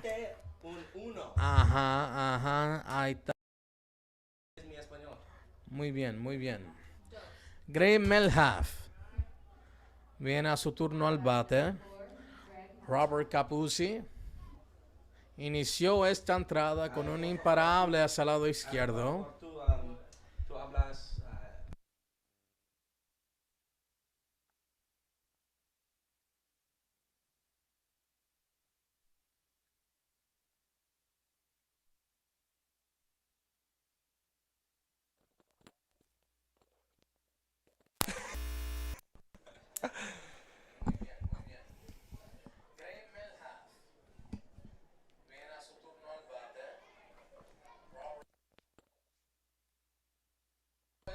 Well, I hope you enjoyed our brief take in Spanish. We realized that our broadcast had gone off the air, so we said, let's have some fun. And I'm pretty sure all of you are happy you didn't have to hear me speaking Spanish. You know what? I thought your Spanish was excellent, Chaz. Maybe that's something we can implement for future Riptide games, having a Spanish broadcast as well. It's 1-2 to Gray Melhaf. Robert I think Capozzi. maybe you could do it. Me, not a chance. Well, I enjoyed it, let's just say. So Capozzi leads off of first base. He reached on a single. Mike Ashley delivers outside and low, and that one came back to hit Blake Penso, the home plate umpire, looking to buy him some time. And it's quite a while until someone from the coaching staff comes out to check on their catcher. I don't know what's taking so long. Finally, we go ahead and have someone come out, as well as the personal trainer. I apologize. I was just slightly agitated there. I mean, Penso's down on the ground. The home plate umpire has enough time to walk the baseball out to Mike Ashley, and no one was paying attention to the young kid. But now we have someone out and checking in. I wonder if it just hit him in a not a great spot, to say the least. Right. Yeah, like his knees. Not quite his knees, but a different spot. Of course. In the groin area. Yes. Oh, look, we've got someone in the live chat. Martin Carl, this guy said, Bovada just updated the odds for the Riptide, plus 250. Get him. Plus 250 on the money line. Oh, what Did if we you hit that? I know you're a big sports gambler. Did you hit plus 250 on the Riptide? Plus 250? Oh, dude, I'm putting in my life savings. Well, maybe not after this fly ball. Check that. It dies in the air. For a brief second, it looked like Melhaf took that one for a pretty good ride. Instead, just a lazy fly ball to the right fielder, Colton Freeman. So one away this half inning for the Orange County Riptide, as Raul Sandoval has an opportunity at the plate. Sandoval is 0 for 1 in his start here today. Hit a comebacker towards Ashley his first time up. And hey, Chaz, if you're Mike Ashley, if you're a fan of Mike Ashley, you've got to really enjoy what he's been doing here so far. Of course, there are 2 runs in the scoreboard in favor of the Conejo Oaks, but there was a costly error during the top half of the second inning, which went ahead and extended the inning to allow the Conejo Oaks to score. Other than that, he's been pretty effective. And it's reflected by the fact that we have not seen a Riptide pitcher up in the bullpen, so all signs look that Mike Ashley will continue into this ballgame and even into a deeper innings. And just with the Orange County Riptide need, I mean, the Riptide have had a rough go at it in regards to their rosters. There's been a ton of changes. Injuries factors into that. The MLB draft as well. And just a ton of things associated with baseball. And external measures as it throw over towards first base is nothing more than just an attempt. But the Riptide have to do with what they've got. And frankly, they still have some depth in their offense, and they have some quality arms in the rotation and the bullpen that can go ahead and eat up some innings and ultimately give them an opportunity to win. This one is ripped out towards right center field. Spencer serving on his horse, makes almost a web gem play. Instead, it hits off the top of his glove. The runner who was aboard at first base, Robert Capozzi, advances all the way towards third. 1 out double off the bat of Raul Sandoval, as now the Conejo Oaks are in business with runners in scoring position and only 1 out for JT Naviak. And you know what? That was just That was almost a spectacular play from Spencer Servant. Just a little bit too high for him to make that Sports Center play. And now Mike Ashley's in a bit of a tough spot here. Really, really could use a strikeout against JT Naviak. Well, not the first tough spot of the ball game for Mike Ashley. So far, he's been able to navigate his way out of trouble. Here's a bouncing ball towards the left side on the forehand. Efrain Cervantes makes a tough play, records the second out of the inning. One run does come in to score for the Conejo Oaks. It's a 3-1 ball game in the top half of the fourth. Really nice play there from Cervantes. Sidearm throw on the run over to first base. That is not easy to do, especially with a good runner like Naviak. JT Naviak retired on a bouncing ball as now Grant Smith is due up for his third at-bat of the evening. He was hit by a pitch his first time up, then he reached on an error and came around to score in the top half of the third inning. A breaking ball from Mike Ashley that drops below the knees, no balls and one strike. And I think, Chaz, something that Mike Ashley has been doing that has been bettering his performance on the mound is mixing up those speeds. We've seen a ton more breaking balls than we are accustomed to seeing from this right-hander. And I think that all stems off of the fastball command. The 2-1 is a breaking ball trailing away. Good quality pitch there. Grant Smith does an even better job of laying off. 1 ball and 1 strike. Now the count as Brendan Bobo awaits in the on-deck circle for the Conejo Oaks. Raul Sandoval is aboard at second base. He reached on a double. 1 run has crossed the plate so far here in the top half of the fourth inning. 3-1 ball game in favor of the Oaks. Mike Ashley delivers a pitch. Bouncing ball towards the left side. Efrain Cervantes is hogging all the baseballs today. But when he makes those kinds of plays, why not? We head to the bottom half of the fourth inning. 3-1 Conejo.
Sign me up for the Blake Penso fan club. This guy is an absolute stud at the plate for the Orange County Riptide. My goodness, he makes his college baseball debut and is tearing the cover off of these baseballs as Adcock delivers a first pitch fastball on the outside corner for a strike. 0-1, and Blake Penso swinging for the fences once again. But Chas, with this kind of a frame, 6'2", 200 pounds, that power comes naturally. Yeah, he just swings hard and the ball goes a long way when he hits it. And he's done a pretty good job of hitting it so far. In his 5 at-bats, he's got 3 hits. 2 of them have been extra bases. You know, and that's a good strategy, except if you're me, I swing hard and it doesn't go anywhere. Just pass me. 1 ball and 1 strike here to Blake Penso as T.C. Simmons awaits in the on-deck circle. Maybe we just got to get you hitting off the tee. Or get me hitting off of a beach ball because there's no way I can miss then. It's not easy to hit off a tee, dude. Sometimes I'll just hit the stick. 1 ball and 1 strike. Adcock delivers breaking ball. 1 ball and 2 strikes I'm now pretty to Blake sure- Penso. Doesn't that then defeat the whole purpose of hitting off the tee is if you keep hitting the stick? Well, you know, Chaz, I'm sorry, dude. I'm sorry for letting you down. That's why I stick to broadcasting, and I'm barely good at this, so we're progressively working towards being a productive human being. It's 1 ball and 2 strikes now to Blake Penso. He was down in a 2-strike hole his last time up, and then he shattered a baseball towards the left center field fence. Here comes the 1 and 2. Skipped in front of the dirt. So we've seen some wild command here, to say the least, from this right-hander on the mound, Cody Adcock. Those last couple pitches, it just looked like Adcock didn't have quite a really good grip on the baseball. It seemed to just be kind of coming out of his hands in a different way than it usually would. Blake Penso, I haven't caught a home run in a while. Do something here, son. You're a stud. 2 balls and 2 strikes. The pitch runs inside. The count is full 3-2. And with the power of Penso at the plate and the dominance pitching from this right-hander on the mound, what are you waiting for here, Chaz? What kind of a pitch is going to come from Adcock? I would not be shocked if Adcock goes back with that breaking ball. We've seen him struck out 4 batters with that specific pitch, down and away with that big curveball. Here comes a 3-2 to Penso, slap the opposite side and out of play. The count remains full, 3 balls and 2 strikes, and you can only imagine the kind of developed player that Blake Penso will turn into once he sees more than just a few reps in college baseball. Coming directly out of Huntington Beach High School, committed to UC Irvine, so they've got a good one. And the Orange County Riptide are going to take advantage while he's here. Here's a breaking ball that tails inside for strike 3. Really good looking pitch. Tough to do much of anything with that one, as now Cody Adcock records strikeout number 6 of the evening. And there's that breaking ball. That's just really, really hard to hit, especially when he features that electric of a fastball. There's a reason he's one of the more promising young pitchers in the SEC. TC Simmons steps into the box now. As we mentioned earlier in the broadcast, Simmons is swinging a hot bat and looks to continue doing so here against the Oaks, as this first pitch runs inside for a ball, 1-0. So, hey, it's fair to say that Cody Adcock, throughout the game as a whole, and not just this half inning, has fallen behind on a good amount of these hitters. But like we mentioned as well, he battles back just so well. Last time he got TC striking out looking, it was on a fastball that caught the outside corner. The 1-0 is off the end of the bat towards the left side and out of play towards the soccer field. Hopefully those players did not get hit. Probably not. Yeah, that's still a bit of a there's a bit of distance between the stadiums and the fields. Yeah, that's true. And I think they probably did that for a reason. Oh, yeah, a very good reason. Except the parking lot, for some reason, is literally just outside of the stadium, as this fastball is taken on the outside corner. Even the parking lot, like, you got to hit that thing so hard and high and nowhere near where you want to hit the ball. That's true, but hey, it's surrounding the stadium.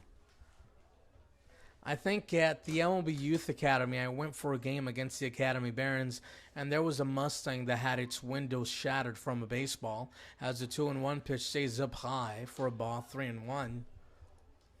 You know, I just wouldn't park my car anywhere near where it could get hit by a baseball or anything at one of these sports parks. Like, I'll walk the extra 15 feet if it means my car's not getting shattered. Ah, wise decision. Oh, the wise words of Chaz Messman. Where would we be without them, as this one is fouled back? 3 balls and 2 strikes. Probably with some more shattered windshields where you'd be. Oh, that's very true. What do you mean me, Chaz? I parked a good ways away. Well, I had no choice but to do so today because all the soccer parents were hogging up the parking, but why not? TC Simmons struck out looking his first time up. It's a full count, 3 balls and 2 strikes. Cody Adcock looks down the rail to get a sign, settles back in. The right-hander out of Ole Miss delivers, fouled back towards the backstop. TC Simmons refusing to go down without a fight.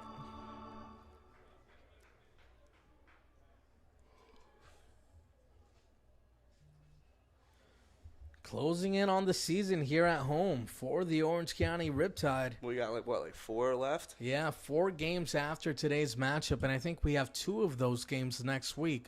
One on Wednesday, and then the second one on Sunday, as the 3-2 was fouled off once again. TC Simmons developing a really good battle here against Cody Adcock, who's been dominant on the mound through 4 innings so far for the Conejo Oaks. TC's doing a really good job of fighting off a couple breaking balls that we've seen these Riptide hitters struggle to get a hold of. And sooner or later, if you're Adcock, you have to throw a baseball outside of the zone, see if he'll chase. And he chases there. Back-to-back strikeouts. That is now 3 strikeouts in a row and 6 strikeouts overall. 7, actually. Yep, 7. This is number 7 right here. You're right. Now batting for the Riptide from USC, third baseman number 4, Emilio. Since that first, other than that double, really, and obviously Diaz had a single that didn't amount to much, but since they put up that 1 run in the bottom of the first, the Riptide have not gotten really anything going offensively. And Chaz, we've touched upon this time and time again, and perhaps the approach may be different as this one is golfed towards center field and it'll fall in for a 2-out single. It's a good piece of hitting, aggressive from Rosas, and now they got a guy on with an out. So we've mentioned that quality innings from quality starters will last you anywhere from 4 to 5 innings, and then, you dig into your bullpen. This is a big game as well for the Conejo Oaks. Even though they're in control of that third-place playoff spot, they don't want to let go and let the Orange County Riptide work their way in. So you might see Adcock on the mound longer than usual, especially in such a pivotal matchup. And we mentioned before, he hasn't been used a ton so far this season, but I wouldn't be shocked if the Riptide see this guy again, because it's very possible that this Oaks coaching staff is completely planning the rest of their season and their games, their most crucial matchups and their pitching matchups against the Riptide, because it's looking like these are going to be the 2 teams fighting for that final playoff spot. Emilio Rosas leads off the bag at first base. It's no balls and 1 strike. Kyle Booker unable to hold there. The home plate umpire walked out towards in front of the plate. Not too sure what he did. I'm not even sure whether or not he called that one a strike. It looked like he called it a ball according to the scoreboard. Not too sure why he made the walk. Oh, it looks like he was checking on the appeal from the second base umpire, as a 1-1 is on the outside corner and high. 2 balls and 1 strike to Kyle Booker. Efrain Cervantes awaits in the on-deck circle for the Orange County Riptide. The Riptide did get 1 run on the board against Adcock in the bottom half of the first inning. They're down by 2 runs here in the bottom of the 4th, as a right-hander delivers a breaking ball that stays outside. 3 balls and 1 strike to Kyle Booker. Well, when Adcock has fallen behind in the count against these Riptide hitters, he comes right back after them. He has yet to surrender a walk in the ballgame so far, and I can assure you that he does not have plans of doing so here. There's a sneaky throw over towards first base and nothing more.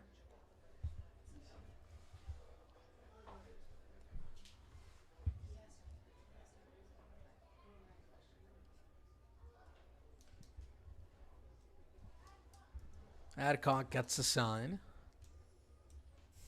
Throw back over towards first, nothing doing.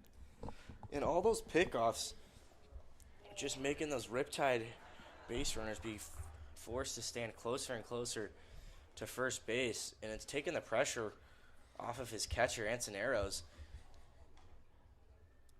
The right-hander delivers, fastball outside, and Kyle Booker forces the first walk out of the hand of the right-hander, Cody Adcock, on the mound.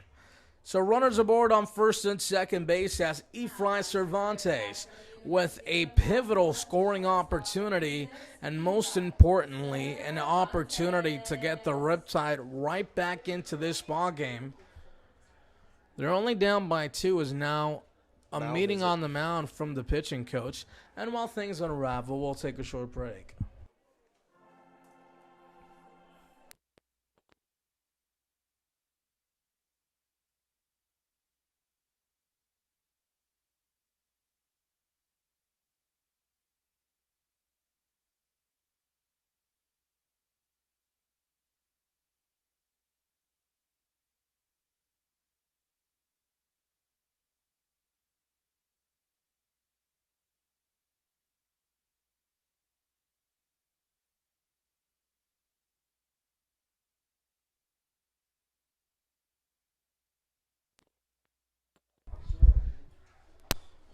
Welcome back to Orange County Riptide Baseball on YouTube Live. Jonathan Ortiz alongside Chaz Messman. We're in the bottom half of the fourth inning.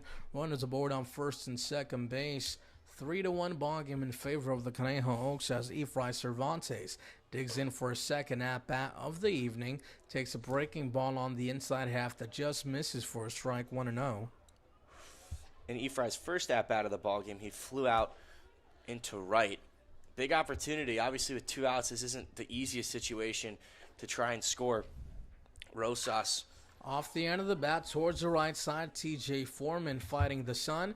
And look at the pitcher, Cody Adcock, not even looking at the play, so confident in his right fielder as we head to the top half of the fifth inning. It's a 3-1 ball game in favor of the Oaks.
To the bottom half of, or check that, the top half of the fifth inning we go, and Mike Ashley remains on the mound for the Orange County Riptide. A big right-hander getting loose and warm in the bullpen for the Tide. That seems to be Sean Hepler, I believe. Here's a pitch on the outside corner for a strike, 0-1. And if Ashley's able to get through this fifth inning, that will be an absolutely fantastic start for him. Obviously, the Riptide are down by 2 runs, but all you can really ask for is, like you said, 4 or 5 innings of a pitcher that can keep you in it within a 1 or 2 run game. That's all you need. And Mike Ashley has already surpassed his season high in innings pitched. 3 innings was the most amount of innings he's thrown this season. As the 0-2 is swung on and missed for strike 3, but the ball got away from Pencil behind the plate. He recovers quickly, throws over towards first base. Strikeout number 3 of the ball game for Ashley on the mound. Good start to this inning, working quickly. Now he's going to face Gregory, who did get a hit off of him in his last at-bat. It was a single. Ashley has thrown 3 complete innings twice this season, one time against the Gold Panthers, and that was in Alaska. The second time was against the Ventura Pirates here at home, where the Orange County Riptide defeated the Pirates 16-4. Brendan Bobo, the power hitter, shows bump, pulls it back on the outside corner for a strike.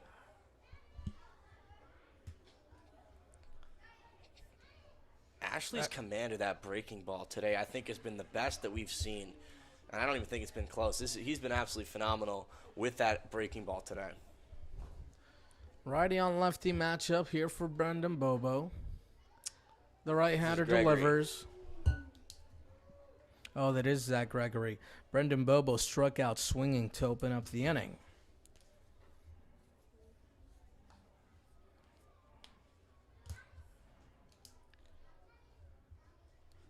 Right, the scorebook is up to date and all is well.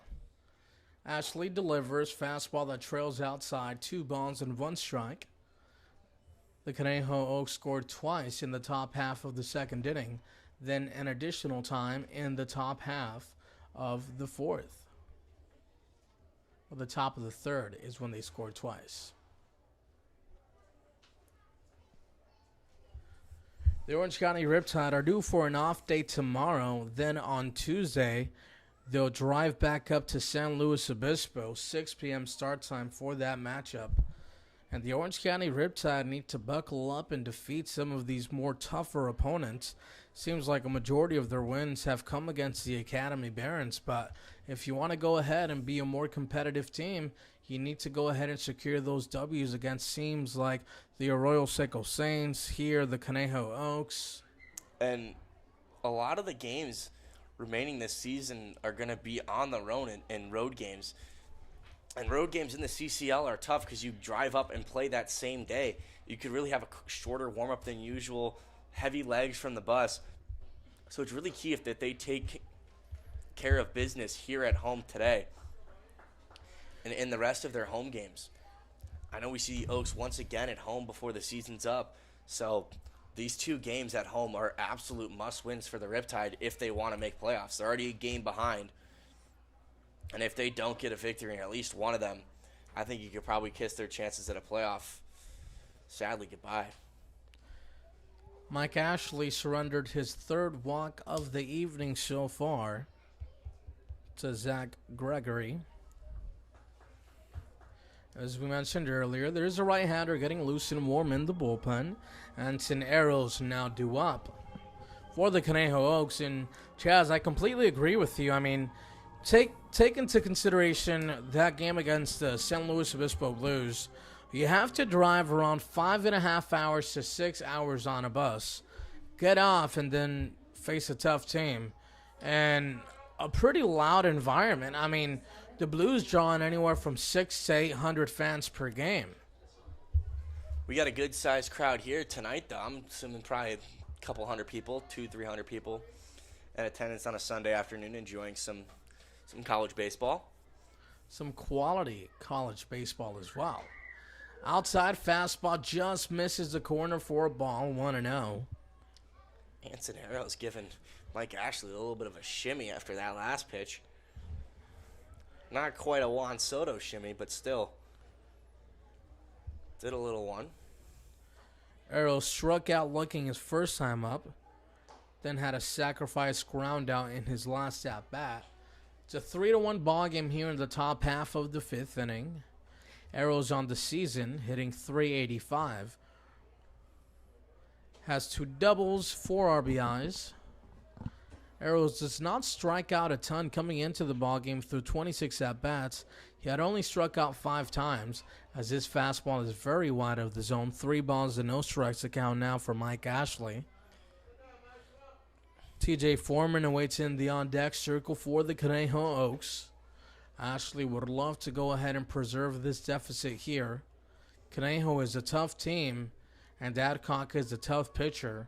But the Orange County Riptide has a 3-0 pitch, snipes the inside corner for a strike, 3-1. Have a better opportunity against the bullpen of Conejo. And during that last half inning, in the bottom half of the 4th, we did see an arm getting loose and warm in the pen for the Oaks. Yeah, it looks like they have a right-hander warming up in the bullpen right now as well. A bluff from the runner, nothing more, as ball 4 is taken.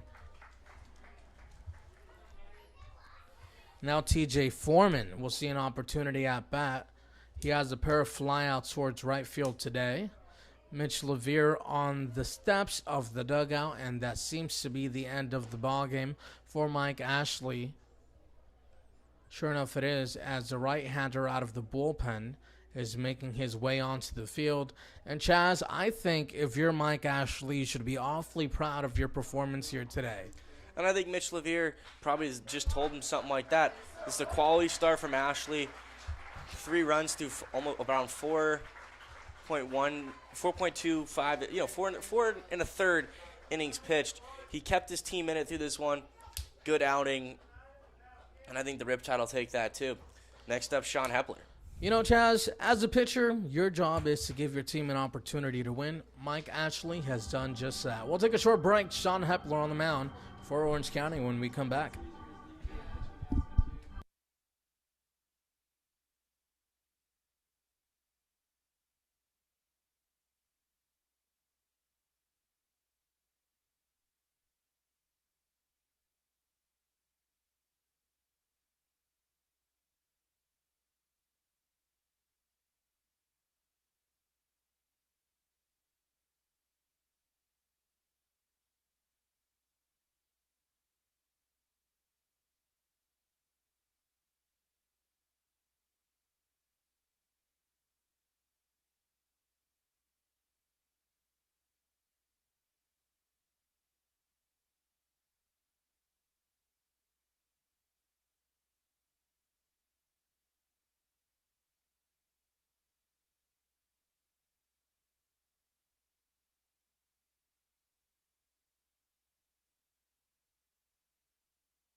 New pitcher on the mound for the Orange County Riptide. That is the right-hander out of Xavier University in Corona, California, Sean Hepler, in relief of Mike Ashley. Ashley threw 4 innings and a third, surrendering. Not too sure how many of these runs are earned. I'll tell you right now, there are 3 runs on the scoreboard and 2 hits for the Conejo Oaks, and they're not done yet, as TJ Foreman has runners aboard on first and second base with 1 out. Here's a breaking ball on the outside corner. Quality pitch there. A pitch that more times than not, perhaps with 2 strikes, TJ Foreman would chase. Not the easiest of situations for Hepler to come right into it. There are 2 runners on and only 1 out, but all he needs is a ground ball up the middle. If the Riptide can turn 2, that'd be huge. The 1-1 pitch is a breaking ball that stays up high. 2 balls and 1 strike now, the count to Foreman.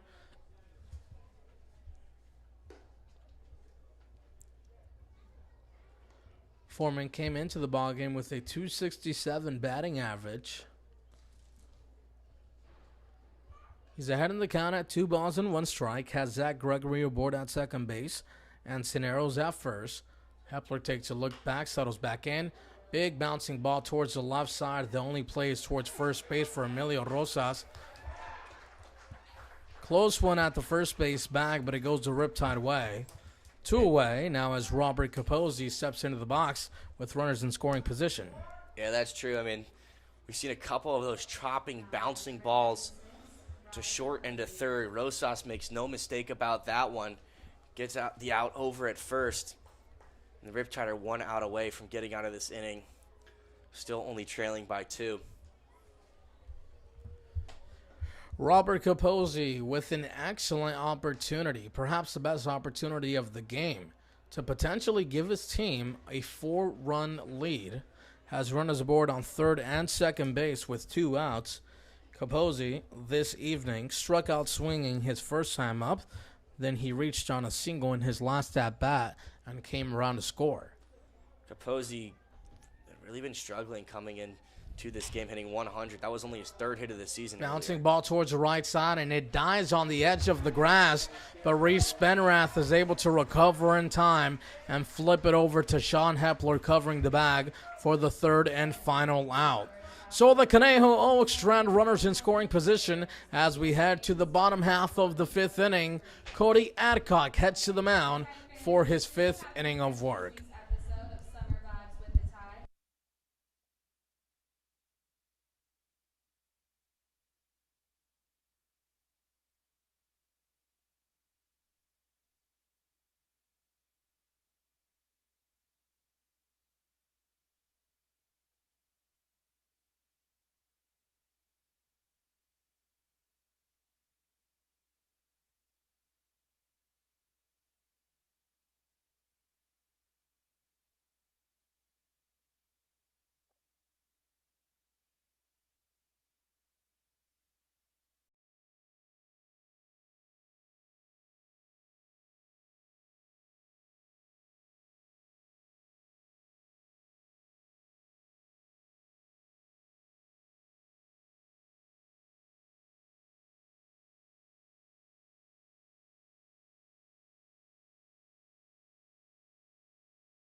Brandon Madrigal takes over on the mound for the Conejo Oaks, has Davis Diaz aboard at first base, and has the top of the lineup in Spencer Servin at the plate.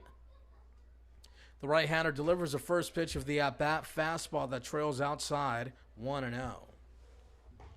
Brandon Madrigal, originally from Moore Park, California, attended Oaks Christian High School out in Thousand Oaks, Conejo Valley. No surprise he's playing with the hometown Oaks. Still hasn't seen any college baseball yet. Prior to this season, he was a freshman at Columbia last year, but obviously the Ivy League did not have a season. 2 balls and no strikes. The count now to Spencer Servin.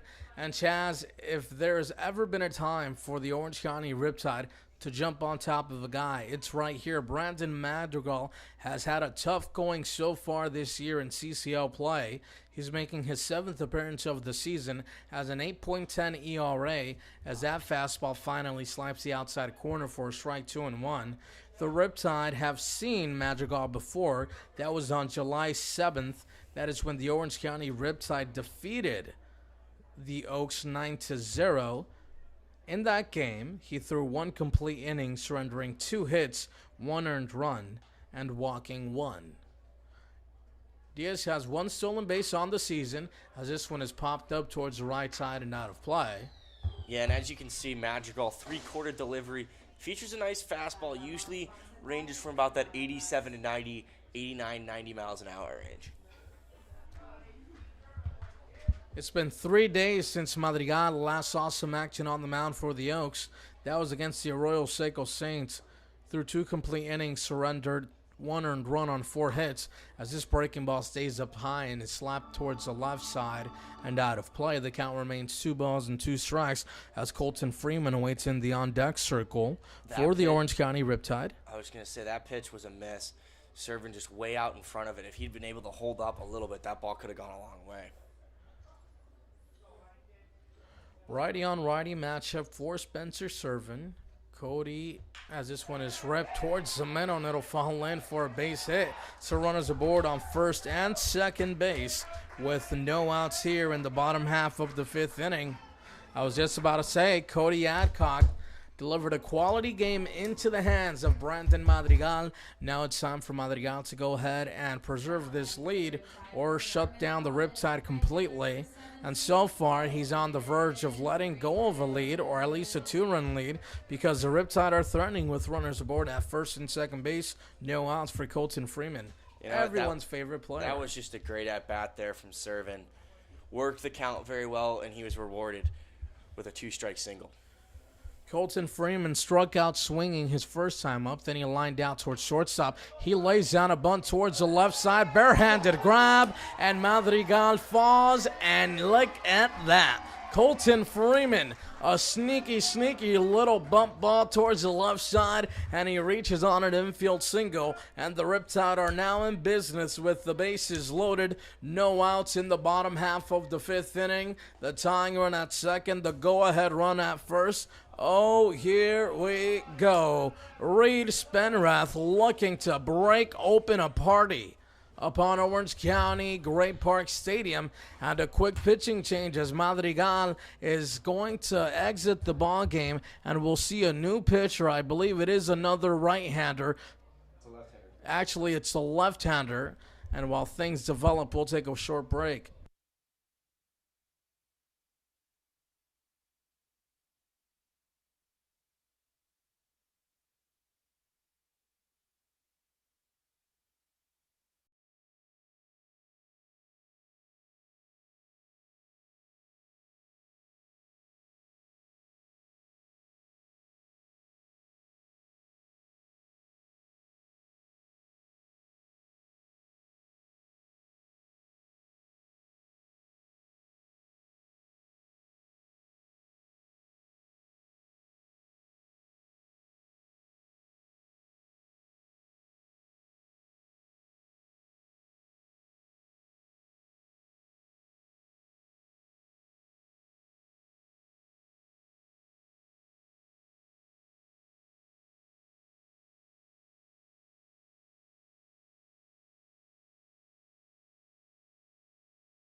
did not score a single run. They're down 2 runs. They need to score at least 1 here, if not more. And of course, it's one of those 2-for-1 kind of deals because they bring in a lefty. He'll face 2 lefties, but 1 righty. But I don't think there's much of a scouting report just yet on Blake Penso and the power he has hitting from that right side. So a righty on lefty matchup for him with the bases loaded is going to be a show. And welcome to that show, starring Jonathan Ortiz and Chaz Messman. It's an unfortunate strikeout there for Spanrath. Striking out looking. Nice fastball on the outside corner. Here we go. Blake Penso. Blake Penso, Blake Penso, Blake Penso. He's driven in the only run so far. The young cat out of Huntington Beach High School, who's made an enormous splash in the lineup so far, has the bases loaded with 1 out here in the bottom of the 5th inning. Takes an inside fastball for a ball, 1-0. Rincover looks like he has a lot of speed to that fastball. We don't have the number specifically in front of us. Obviously, we don't have a radar gun. But he's throwing a lot of heat coming from that left side, almost a 3/4, almost a sidearm-esque delivery. Here comes the 1-0. Breaking ball on the outside corner. Taken for a strike, 1-1. So it's a very different opposition for these Riptide hitters than what they've been facing with Adcock and then Madrigal. 1 ball and 1 strike to count to Blake Penso, who hits from the right side. Breaking ball that stays outside and away. 2 balls and 1 strike now the count. So a hitter's count for Penso. He has the bases loaded and his ball club is down by 2 runs here in the bottom half of the 5th inning. Has a tying run aboard at second base. A go-ahead run at first. A ton of power in the bat of Blake Penso as the 2-1 pitch is a breaking ball that gets chopped foul in front of the plate. Blake Penso out in front of that one, but according to that swing, without a doubt, he was swinging for the fences. And Penso hits the ball hard, but right now, they can really use that. If he hits it out of the infield, Davis Diaz probably scores, and this is a one-run ball game. With a hit, we know Spencer Servant runs well over at second. A base hit could score 2. And now with 2 strikes, Penso wants to shorten up that swing, not try to do too much, put the ball in play. As a 2-2 runs too far inside. 3 balls and 2 strikes, and hold on to your tickets, folks. Oh, we've got a good one. Spencer Servant down the line at third base, or check that, that's Davis Diaz. Servant is at second, and Colton Freeman at first. I was just saying that was impressive from Penso being able to lay off that pitch and a lot of late break that took it inside and out of the zone. The payoff pitch swung on and missed for strikes 3. So an anticlimactic result to the at-bat we were all waiting for. Lefty on righty with the bases loaded and no outs. And Chaz, the Riptide had one of these moments during that ball game against the Academy Barons where they loaded up the bases with no outs and failed to score. They're in danger of repeating that act here as T.C. Simmons stands in the way of doing so. T.C. Simmons, 2 strikeouts already today. If he's able to get a hit, that'd be absolutely huge for the Riptide, but it could actually be crushing if he's unable to reach safely. Lefty on lefty matchup for T.C. Simmons. Here's a fastball on the outside corner, 1-0. T.C. Simmons, just as he did right there, wants to wait for a pitch he can drive inside of the strike zone. So many times during these lefty on lefty matchups, that left-handed pitcher on the mound likes to break the ball outside of the zone. Here comes the 1-0, another breaking, or check that, that was a fastball on the outside corner. It's been a fairly wide strike zone to say the least, but this home plate umpire, to his credit, has been consistent all ball game. The bases loaded for the Orange County Riptide. They're down by 2 runs. T.C. Simmons at the plate. Simmons is 0 for 2 with a pair of strikeouts. Lays off a slider outside and in the dirt. It's 2 balls and 1 strike now. And to T.C. Simmons' credit, at times this season he has struggled, but it always seems like in these clutch situations when the Riptide really need a hit or they need an RBI, he stepped up to the plate and delivered. TC Simmons has swung a hot bat as a 2-1 pitch is a beautiful breaking ball on the inside corner and low. 2 balls and 2 strikes, now the count. Nick Ringcover has been really, really good since he's come in. That breaking ball's got a lot of break to it. We saw Pencil have some issues with it. Spenrath also striking out once on it, and hopefully TC Simmons, for the Riptide's sake, is able to not do that. The 2-2 is outside of the zone. Simmons was just about to chase, but fortunately for him and the Riptide, he was able to hold up in time. And this pitch right here, not saying it's the ball game. Obviously, it's only a 2-run game. Up until this point, it's the most important for That's sure. what I was saying. It's the most important pitch of the ball game. It could have a huge momentum swing either way. What do you think? Fastball on the outside corner? Yeah, I mean, that's been his go-to pitch, or breaking ball down and away. The runners go, bouncing ball towards the right side and out of play. TC Simmons stays alive. All the base runners will have to reset with the bases loaded in a full count. They're taking off after the pitch. So a ball in the gap can go ahead and wipe the bases clean for TC Simmons and ultimately give his ball club a 4-3 lead here in the bottom of the 5th inning. But outfield grass will do, any way you put it. They at least want to scratch a run off the scoreboard. 2-out rally is the chant, 2-out rally is the hope. Here comes the 3-2, swung on and missed for strike 3. TC Simmons visibly upset with himself, and the Orange County Riptide just let go of their best opportunity of the game up until this point. With the bases loaded and no outs, they struck out 3 times in a row. That's tough. We head to the top of the 6th inning, 3-1 Conejo.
Tough break for the Orange County Riptide. They strike out 3 times in a row to strand the bases loaded in the bottom of the 5th inning, and that is just a blow to the gut. And, I mean, blowing opportunities like that, and, you know, it's hard to say as obviously the hometown broadcaster, but that's the reason that they're probably 8-10 right now. Yeah, it's tough. It is tough for sure as the 1-1 pitch is chopped foul towards the right side and out of play. It'll be Robert Capozzi, Gray Melhalf, and Raul Sandoval this half inning. If anyone gets on, JT Naviak will see an opportunity at the plate. And regardless of the result, that last half inning already has played a dramatic impact in the game. And frankly, Momentum killer. momentum killer for sure. It seemed like the Riptide were stringing together some hits. They're starting to get, you know, a feel out for how, you know, these pitchers for the Oaks have been doing. And then Rincover comes in and strikes out 3 batters in a row and just absolutely kills it all for the Riptide. Sean Hepler, to his credit, when he came in relief of Mike Ashley in the last inning, he worked himself or he came into a jam and did really well to get out of it without surrendering a run or a hit. Ground ball towards the right side, past the outstretched glove of Reed Spenrath. So a leadoff single to open things up in the top of the 6th inning for Robert Capozzi. Now Gray Melhalf will have an opportunity at the plate for Melhalf. Correction, it's Melhalf that just got that single. Raul Sandoval will be stepping to the plate. Raul Sandoval digs into the box now as Melhalf is the one who led off the inning for the Conejo Oaks. Raul Sandoval today hit a comebacker his first time up, then hit a double in the top half of the 4th inning. Bunt is shown, then pulled back. It's 1 ball and no strikes. Hepler visibly not happy with that last call. He thinks that pitch caught the strike zone. The home plate umpire says no, 1-0. 1 ball and no strikes. There goes the runner. The bunt is laid down towards the left side. Blake Penso waits for it to go foul. And that was a smart play there from Penso. The runner started, got a really nice jump. He would have been easily safe over there at second base. And Sandoval might have even been safe over at first. Sandoval's got some good speed on himself too.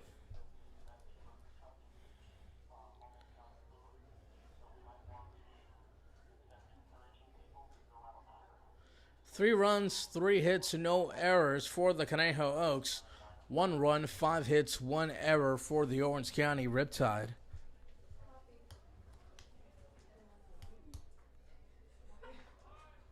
Bunt is shown once again here by Sandoval. Throw back over towards first base, nothing more. JT Naviak awaits in the on-deck circle for the Conejo Oaks. Grant Smith awaits in the hole.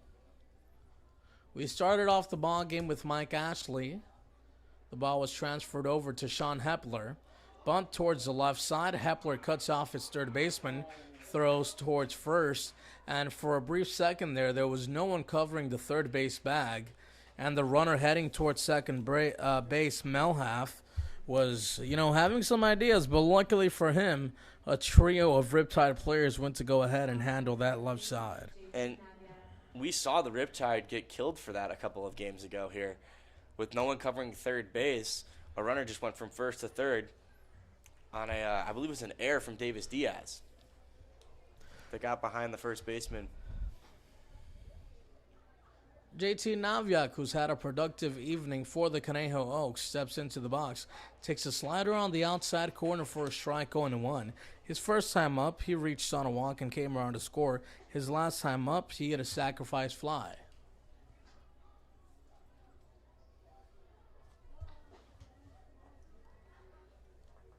Melhalf leads off the bag at second base. Bouncing ball towards the left side. It will be a tough play. Efrain Cervantes eats it up, chases the runner back towards the third base bag, applies the tag, and baseball IQ at its finest.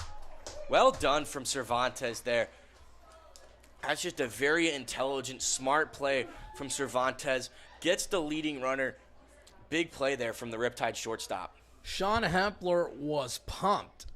What an excellent play by the Riptide shortstop, knowing that at first base there was nothing to be done, but he learned that the runner was going to take a wide turn, took advantage of the situation, hustled to the bag, and applied the tag just in time. So for a brief moment, the momentum was towards the way of the Conejo Oaks. With that kind of fantastic play, it might be reaching over towards the Orange County Riptide side. And you know what? That's just the play that the Riptide needed to try and lift their spirits a bit. You could tell that visibly from their body language they were disappointed that they were unable to cash in with the bases loaded and no outs. But right there, that might be able to give them a little bit of something, a little bit of hope that they can kind of turn things around here. They are only down 2 runs. Throw over towards first base, not in time. It's no balls and 1 strike to count now to Grant Smith, the leadoff hitter in the lineup for the Conejo Oaks. He's due for his 4th at-bat today as the 0-1 trails far outside for a ball. It's 1 ball and 1 strike now the count. Smith, his first time up, was hit by the pitch. Then he came around to score after reaching on an error in the top of the third inning. Then he struck out swinging in the top half of the fourth. So he's 0 for 2. Has Naviak aboard at first base. He reached on a fielder's choice. I'm actually curious about the way in which you would score that last play because, frankly, JT Naviak had a base hit without a doubt. I mean, Cervantes was not going to be able to make that play towards I first. rule it as a fielder's choice, but we'll have to check with the scorers to find that exact ruling. The 1-2 pitch is below the knees, and yeah, it looks like that's exactly the way they'll go ahead and score it because earlier this half inning, there was 3 hits in the column for the Oaks, and it remains 3 hits.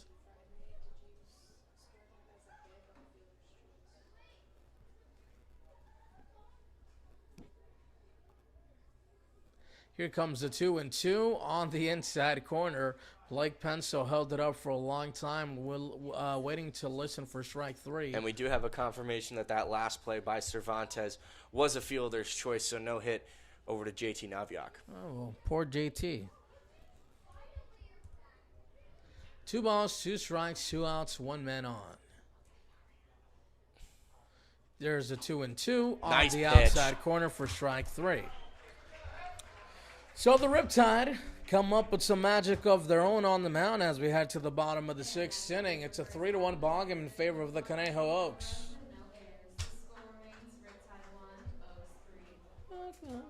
They just corrected themselves and said that they scored it a bit instead. Oh, my freaking alley, bro. These freaking dudes. These scores gotta get their shit together. What fucking hard is it? Make a decision and go with it. Dude, someone wants to fight Chaz. Go. Yes, let's go. We got an adults game? Yes. No, that's probably like 16. First name only. Two, one. Spencer, Matt, Michael, Tony, Davis, Emilio, Efry, Andrew, Sean, Blake, TC, Tyler, Austin. Good job! I believe that was 15. So now we have Jake McBride up on our screen as a player who's going to compete against her. Is he just naming teammates? Right. Oh, That doesn't make sense, right? Wait, how the hell does this random chick just know? Unless she like brothers or sister or like a girlfriend or something. What's the game? Name Riptide. He has to guess the most amount of ketchup packets.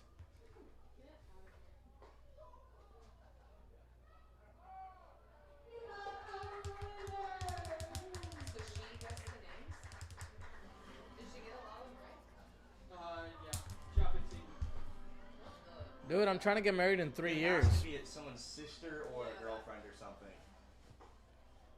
Right? Yes, Daddy.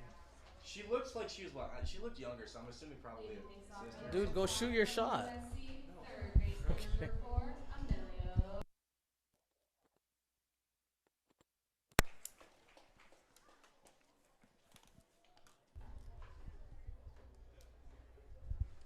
Emilio Rosas leads things off this half inning for the Orange County Riptide. Ball that stays up high. 1 ball and no strikes. It'll be Emilio Rosas, Kyle Booker, and Efrain Cervantes.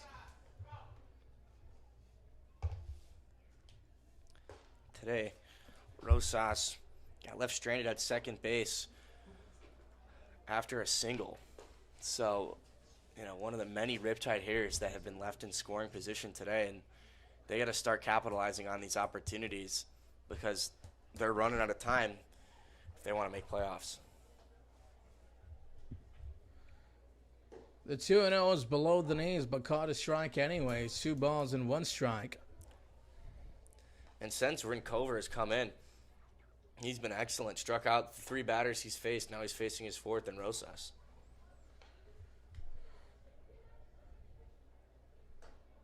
On the inside corner, Emilio Rosas is ahead in the count at 3-1.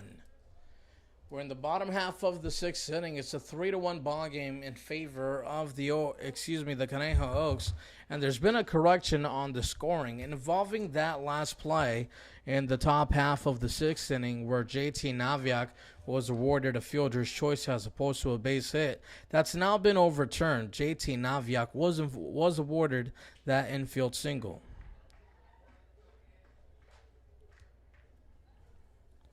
And rightfully so. I mean, he would have gotten a base hit anyways. Off the end of the bat towards the right side on the outskirts of the grass, Grant Smith positions himself to make the first out of the inning.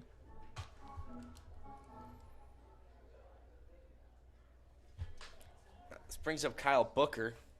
Booker's 0 for 1. He walked back in the Fielder number 1.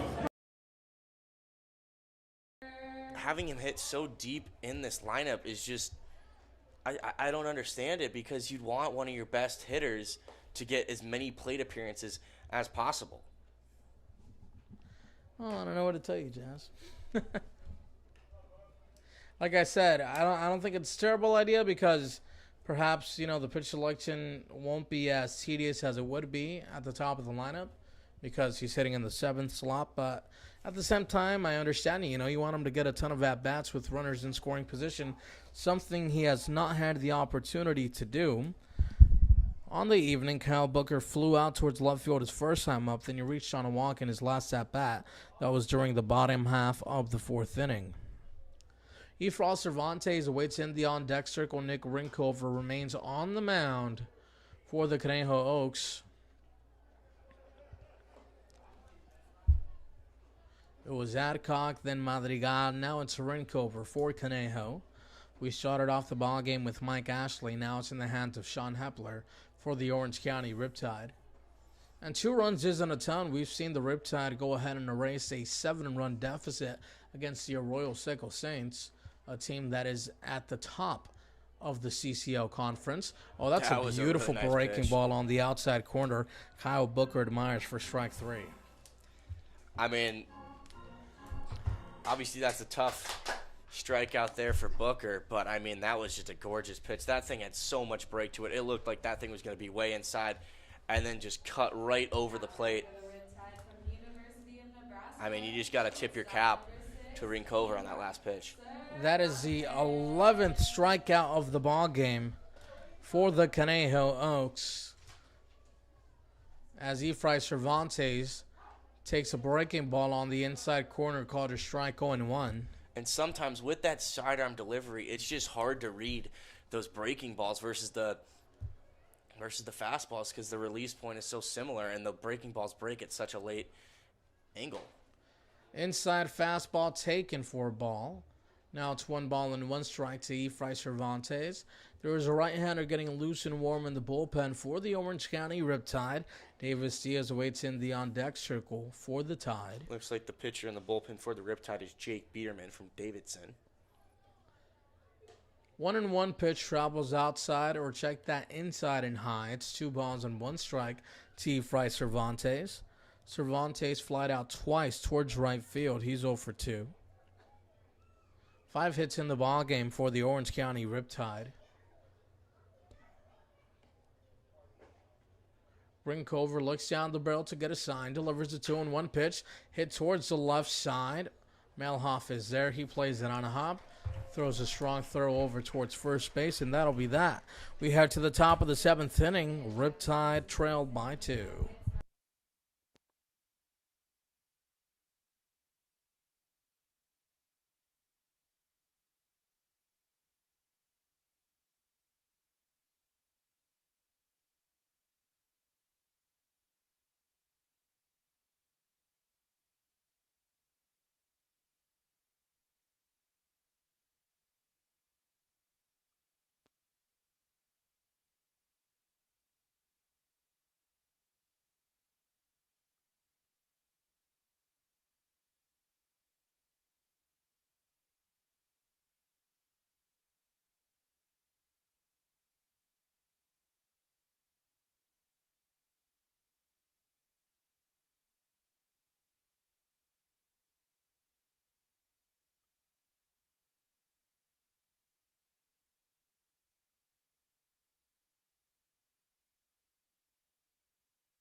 Brendan Bobo leads things off here in the top half of the 7th inning for the Conejo Oaks. Sean Hepler back on the mound for the Riptide. So far today, he's been excellent. Yeah, both him and Mike Ashley have kept this game within reach for their offense. They've had a good pitching performance out there on the mound. They've only given up 4 hits, only allowed 3 runs total. The 0-1 is slapped towards the right side and out of play. Now it's no balls and 2 strikes. But at the plate, the Riptide just haven't taken advantage of their opportunities.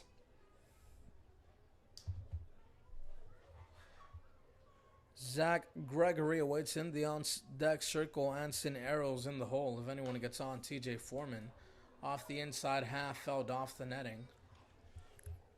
Here's Brendan Bobo. He's 0 for 2 today. He had 3 hits. Those were in his last 3 plate appearances against the Riptide back on Friday. The Orange County Riptide will see the Conejo Oaks 3 more times this season, and all of these games are so important just because, as we've mentioned time and time throughout the broadcast, Chaz, the Oaks are the team we are chasing for that 3rd spot in the playoff run. Nice pitch there from Hepler.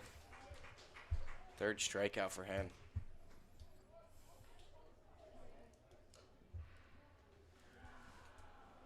We'll see the Conejo Oaks back on Wednesday, 6 p.m. start time. Then the Orange County Riptide will travel over to George Sparky Anderson Field on Thursday for a 30 p.m. start time for that one. And then finally, we'll see them once more on the road on Saturday, July 31st at 4 p.m. As I mentioned earlier, the Riptide are off tomorrow. A rare off day for them. Then they'll play the St. Louis Obispo Blues on Tuesday, July 20th, 6 p.m. the start time for that one. And then after their set of matches against the Conejo Oaks, they'll face the Santa Barbara Foresters. Here's a bouncing ball towards the right side, and not much you can do there. I think they'll score it as an error. Oh, they're going over to second. And the throw over towards second base is not in time. Heads up base running there by Zach Gregory. That's a sharp and aggressive turn, but it works out for him. You know, that one took a really tough bounce right into the face of Reed Spenrath. I mean, that was just funky. Can't really do too much there. Yeah, like heads up base running from Gregory so to turn the corner after Diaz was unable to glove it or pick it up with his hand. So they do go ahead and score that one as an error. It looked like a routine ground ball for Reed Spenrath, and then it took, a really bad hop. And like I said, there's nothing you can blame on Spenrath there. He was not waiting for that at all. And then, as I mentioned earlier as well, Zach Gregory with really heads-up base running made the aggressive turn towards second base now. That's the second time we've seen Gregory do something like that. He's done a really good job out on those bases, showing off the speed he's got. The righty on lefty matchup. Here's a bouncing ball towards the left side. Will be a tough play for Rosas. Strong throw over towards first base. And let me tell you, he was safe. I think he was safe by at least a step for sure. But they called him out. And we'll take it gladly because we'll take all the breaks we can get. But I'm pretty sure he was out on that play. Safe on that play. Soft grounder down that third baseline. Tough throw from Rosas. It was very close over at first base. See, I thought it was bang, bang. So, the umpire had the best view. I'm just going to give it to him. But if so 2-away. Oh, go ahead. 2-away as TJ Foreman steps into the box. Foreman is 0 for 3 with a pair of flyouts and a ground out. Has Zach Gregory aboard at third base. Gregory reached on an error. Breaking ball that comes back to hit Foreman on the elbow guard. So he's awarded a base. That is now the second hit by a pitch of the ball game for the Conejo Oaks. As Mitch Levere comes out, and that'll be that. It seems like for Sean Hepler is now Jake Biederman will take over sure enough on the mound, and we'll take a break.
Jake Biederman takes over on the mound for the Orange County Riptide out of Austin, Texas, and Davidson College, making now his 8th appearance of the season for Orange County, has a 4.90 ERA through 11 innings pitched, 9 strikeouts. The runner over at first base, TJ Foreman, swipes the second base bag. So now both runners are in scoring position for the Conejo Oaks. And if there was ever an opportunity to just kind of put this game in the back burner for the Oaks, it'd be now. Because if they extend their lead to 4 runs, it will be a tough hill to climb for the Riptide. And they brought in a pinch hitter here with Austin Carrillo from Cal Lutheran, excuse me.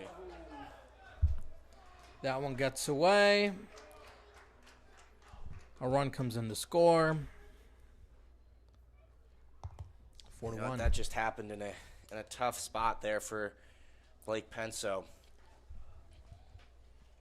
The runner on third now. TJ Foreman over to second, and the Riptide are now down 3. So a little bit of a tougher comeback necessary from that Riptide lineup. We've seen them do it before, so obviously not out of the realm of possibility they're able to do it again, but just go back to that bases loaded with no outs. Oh, well located bunt towards the left side. And Biederman, instead of throwing towards first base, thought it would be a wiser idea to perhaps try to apply the tag at home. And I can see why. He was not going to get Corillo down the line at first. Anyways, Biederman was not able to come up with the ball cleanly enough. So 2 runs come in to score this half inning, and now the score is 5 to 1. Yeah, that was a really nice bunt there from Carrillo. Biederman kind of caught in no man's land, just unable to pick up that bunt cleanly and apply the tag. Seemed like he tried to make the tag before he was able to pick up the ground ball. And, you know, that's the difference between Orange County and some of these other teams. And by some of these other teams, we'll go ahead and specify the Conejo Oaks. They create these scoring opportunities for themselves. They steal bases, and they play small ball. It's worked out in their favor tremendously. It's a 5-1 ball game. And they don't make mistakes. The Riptide have now had 2 costly errors, and 3 if you want to count the pass ball. Oh, that one spanked out towards left field. Kyle Booker in front of the fence will make the play and put an end to that. And there's someone here in the comments section that disagrees with the scoring of the play involving Reese Spenrath at first. And I somewhat agree with her comment. You know, that was a tough hop for Spenrath. So I'm not really sure whether or not you should award that one as an error or a base hit. Nonetheless, the decision has been made as we head to the bottom of the 7th inning. The Riptide trail 5 to 1.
Davis Diaz leads things off here in the bottom of the 7th inning.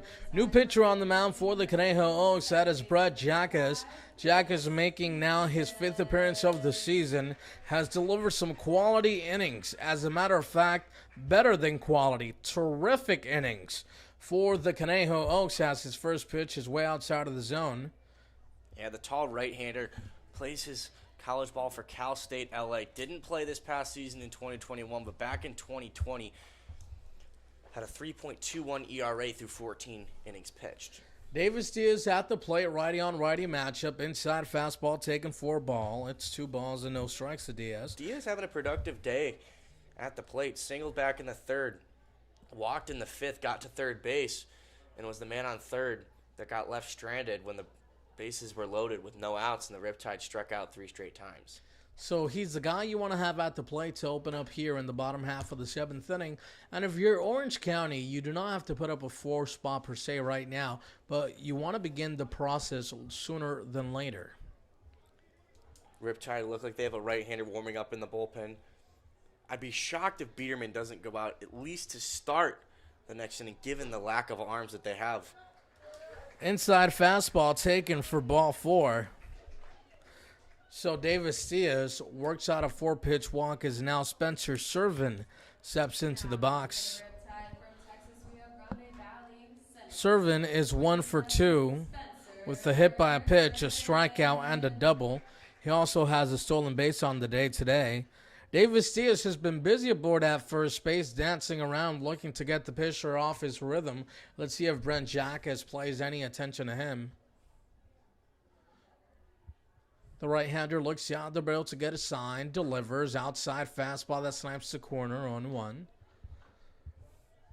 And for the Riptide, they're just running out of time to get back in this ball game. The Oaks put up 2 runs in that last half inning, so their lead is now at 4. They need something out of this one or it might be gone. The 0-1 is a slider that tails outside, swung on and missed by Servin. It's no balls and 2 strikes. Servin has 1 strikeout on the ball game already, looking to avoid number 2 here against Jackas. Jackas is out of Oxnard, California. He's a big guy, 6'5", 235 pounds. Delivers the 0-2 pitch off the end of the bat, fouled away and out of play. The count remains no balls and 2 strikes as Colton Freeman waits patiently in the on-deck circle. Our foul balls here are sponsored by Ultimate Auto Glass, so you know that because of our lovely PA announcer. How exciting. Diaz leads off for first, slider in the dirt. 1 ball and 2 strikes. Arrows in a little uncomfortable situation there. He's going to go for a mound visit. I wonder if they need a pitching change now. Coach is coming out. I don't think he would take him out in the Yeah, I was middle going to of say, an he's only at-bat. faced it 1. Oh, maybe he would be going to check on the catcher. Anson Arrows. Looking to buy him some time.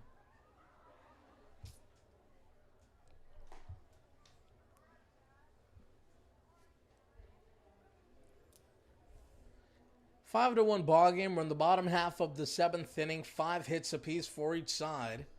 But the difference is that the Conejo Oaks have 5 runs to accompany their base hits. The Riptide have 1 run and 2 errors.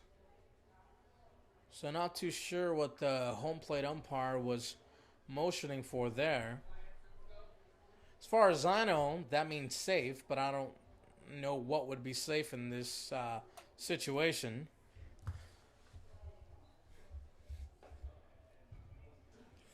Both teams now have right-handers warming up in their bullpen. It looks like the Oaks just had a guy start to get loose.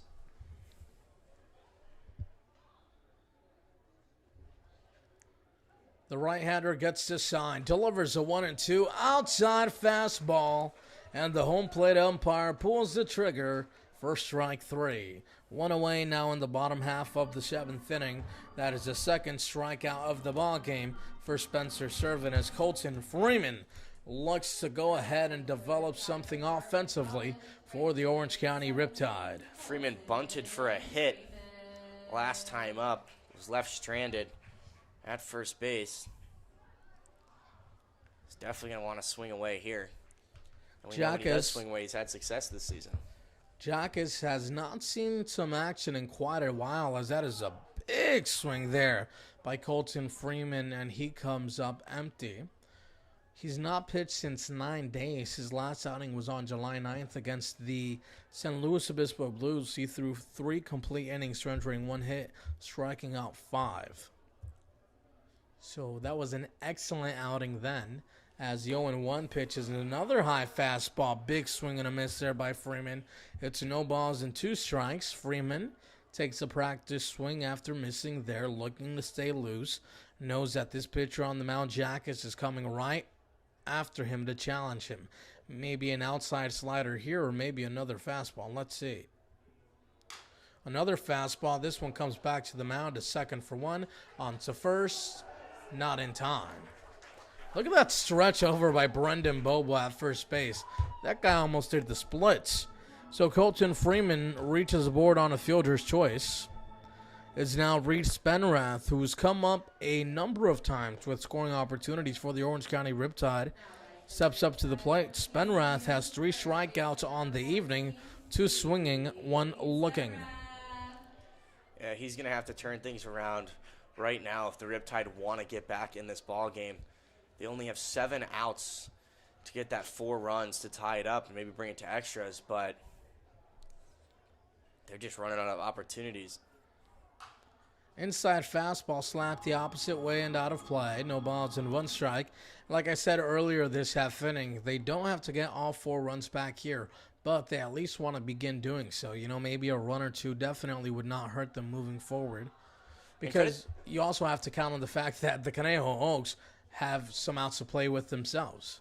And credit to Colton Freeman for running that last play out, being safe over at first. If he didn't run full speed, they would have gotten 2. Towards the left side once again. No balls and 2 strikes to count here from Reed Spenrath, or for Reed Spenrath, better said. Spenrath on the verge of striking out for time number 4 today. Would love to avoid that situation. But Brent Jackas, he's a tough guy. Came into the ball game throwing 8 2/3 innings with 11 strikeouts.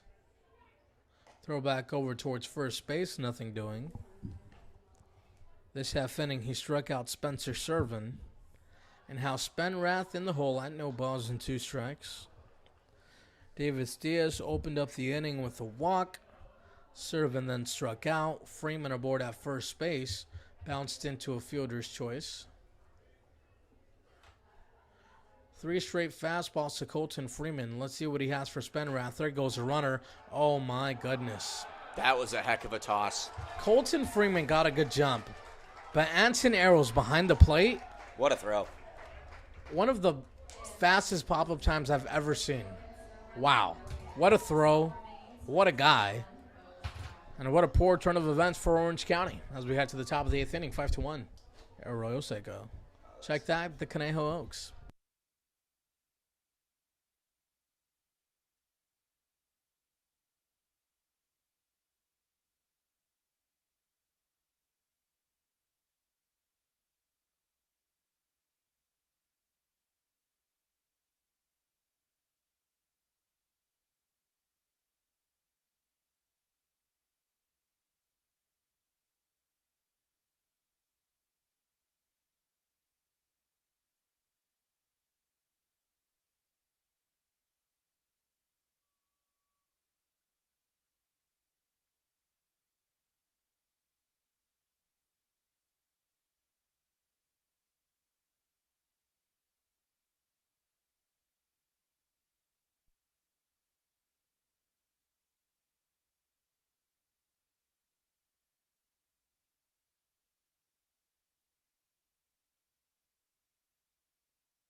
Sandoval leads things off in the top half of the 8th inning for the Conejo Oaks.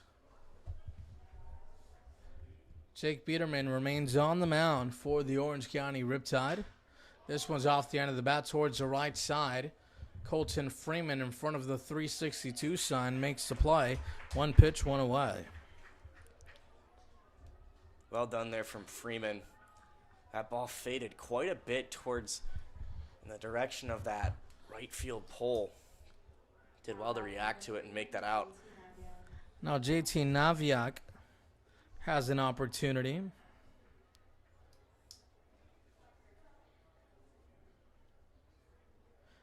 Naviak walked his first time up, then had a sacrifice fly. In his last at-bat, he reached on an infield single.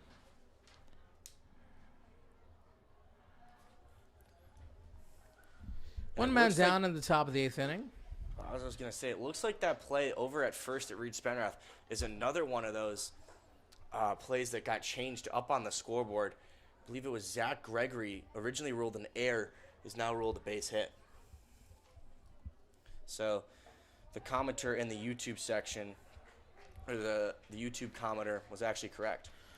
That did is get right. changed. Nice strikeout there, though, for Jake Biederman. That was his first of the day. The lineup card flips over is now Grant Smith. Will step into the box for his 5th at-bat, as a matter of fact, of the evening. Righty on righty matchup at the plate. 2 strikeouts on the evening so far for Smith. He was then hit by a pitch and reached on an error. Swings and misses there. It's no balls and 1 strike. The breeze blowing out towards right field has cut down quite a bit, as Biederman delivers a nice breaking ball towards the inside portion. Swung on and missed. No balls and 2 strikes. That breaking ball for Biederman this half inning has actually been working really, really well for him. I think it's the best we've seen from him in terms of that breaking ball so far this season. 12 strikeouts in the ball game for the Orange County Riptide hitter. 7 strikeouts in the ball game for the Conejo Oaks.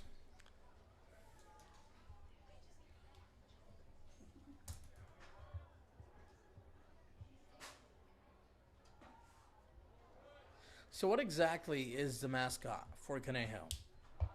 An oak tree, maybe? I mean, they are from, Conejo, the Conejo Valley, Thousand Oaks, Oaks Christian High School. Probably just a lot of oak trees around there. I guess. I mean, that's a really intimidating figure. We're the Riptide, we kind of consume our enemies in the waters. Yeah, but so far tonight, the trees haven't been moved. Wow, look at Chaz. I set you up for that one. Yeah, you better smile. You can't see it, but Chaz has a really nice smile. Well, that one was wiped away. I'm talking about Chaz's smile with a walk to Grant Smith. Grant Smith, good at bat there from him. 0-2 count, did a really nice job to get himself back into that at bat and ended up walking. Here's Brendan Bobo. Struck out swinging in his last 2 at bats. Walked in his first one back in the first. Smith leads aboard at first base. The Oaks have been busy running outside and in the dirt. 1 ball and no strikes, and you saw there by the body language of Blake Penso. Penso's ready to go. They've challenged his arm so many times already this season, and he has yet to throw a runner out on base. The 1-0 is on the outside corner, caught a strike. 1 ball and 1 strike now the count. Zach Gregory awaits in the on-deck circle for Conejo.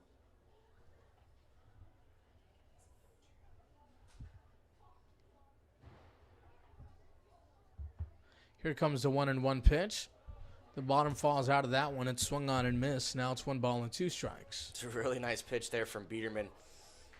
We saw him strike out JT Naviak on a similar type pitch.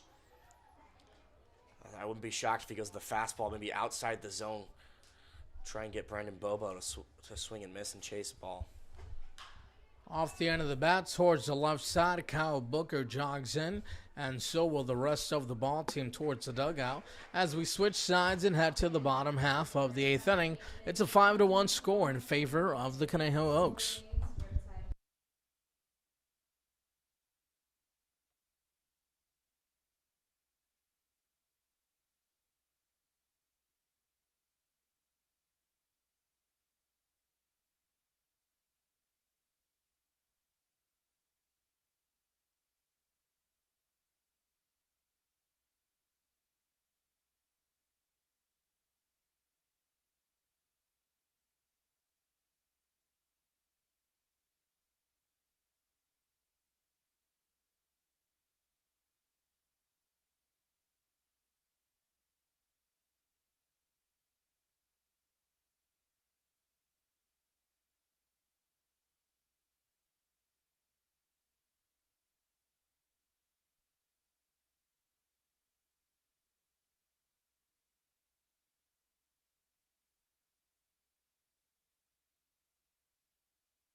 Reed Spenrath leads things off here in the bottom half of the 8th inning. And Chaz, do you smell that? Do you smell that, Chaz? Smell what? Do you smell that comeback? Is it happening? It's going to have to start. Bottom of the 8th inning. Buckle up. Strap got- yourself into your seats. Call your mother. Call your grandma. Tell everyone to flip on YouTube Live and watch the Orange County Riptide deliver themselves into the promised line as they put together maybe like 9 base hits here. Get us back into the ball game. Send us home happy. How does that sound? I mean, it sounds pretty good, and if it's going to happen, it's probably going to happen soon because they only got 6 outs left. Reed Spenrath does have a feel for the pitcher. Spenrath hits this one towards center field, and he's off to a good start. Ball that falls in front of Raul Sandoval. Leadoff single as now Blake Penso has an opportunity at the plate.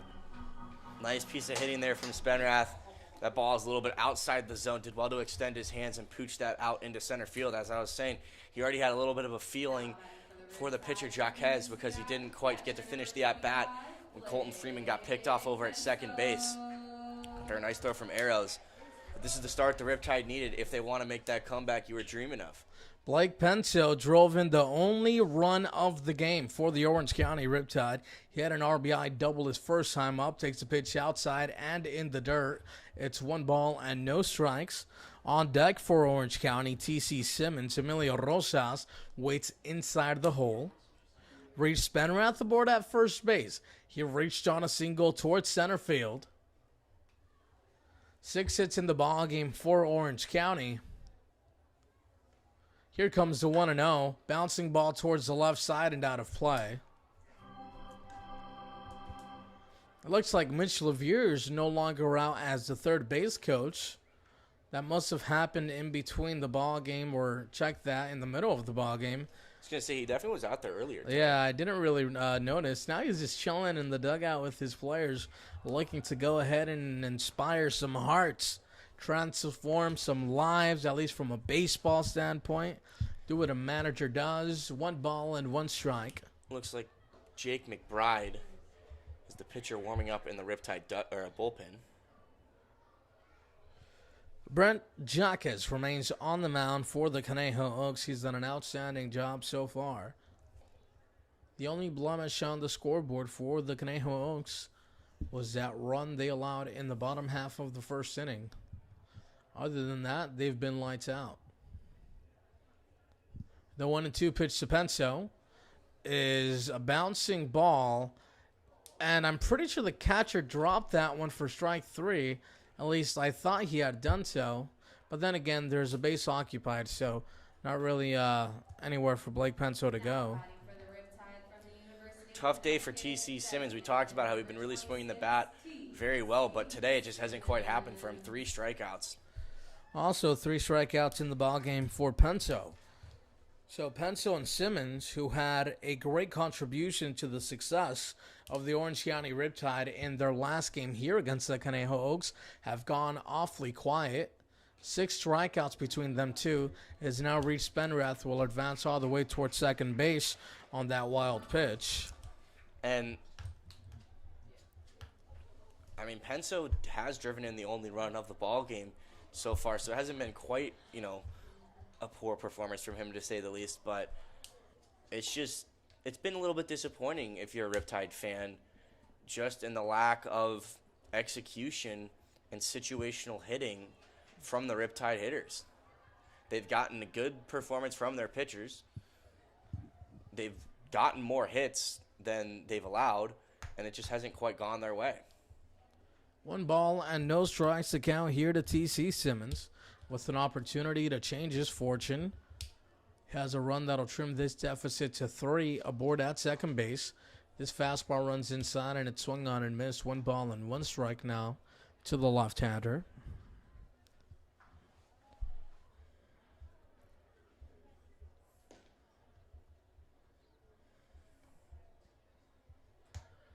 This is the first time since June 26th where TC Simmons has struck out 3 times in a ball game. As a 1-1 is fouled back towards the netting, and now with the 2-strike hole, he may be in danger of striking out for time number 4, but with the kind of pop he has in his bat, he's also in the driver's seat to do something good offensively. Yeah, and the Riptide have a runner in scoring position with Reed Spenrath over at first base. They just have to capitalize on it. 1 ball and 2 strikes. The right-hander delivers, swung on and missed for strike 3. That is strikeout number 4. So what do they call that one, Jazz? Is that the golden sombrero, or is the golden sombrero with 3 strikeouts? I'm unfamiliar with that term. Either way, it's not something that I would want to be faced with if it were me out there. Oh, I wonder what the platinum sombrero is.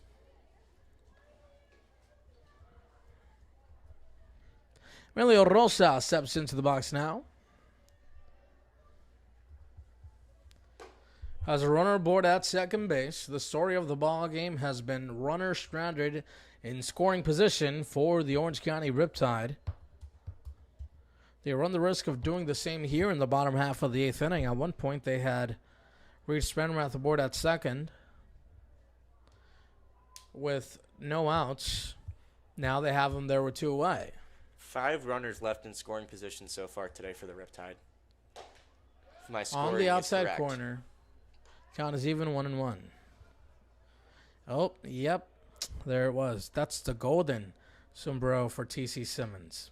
Golden sombrero was 4 strikeouts. I thought it was 3. Maybe 3 strikeouts is just a regular sombrero. And then the golden is with 4. And if he gets to 5, it'll be the diamond sombrero. Nice pitch there from Jaquez. A little bit questionable in the mind of Rosas. He thought that one was low. The umpire called it a strike. Kyle Booker waiting in the on-deck circle. It's been a quiet night from him. Haven't called his name nearly as much as we're used to. See if he gets a chance here in the 8th. Might have to wait till the 9th, though, if Rosas is unable to make anything happen here. Here comes the 1-2. That one's going to split the gap and fall in for a base hit. RBI single for Emilio Rosas, 5-2. Conejo. Really nice hit there from Rosas. Going the opposite way with 2 strikes. Driving in the run. And they cut the deficit to 3. Now batting for the Riptide from the University of Tennessee, left fielder number 1, Kyle Booker. mentioned it's been a quiet night from Kyle Booker. This would be a big time for him to step up, and they're going to need him to if they want to try and win this ball game. Kyle Booker would love to extend the inning, this half inning, for the Orange County Riptide.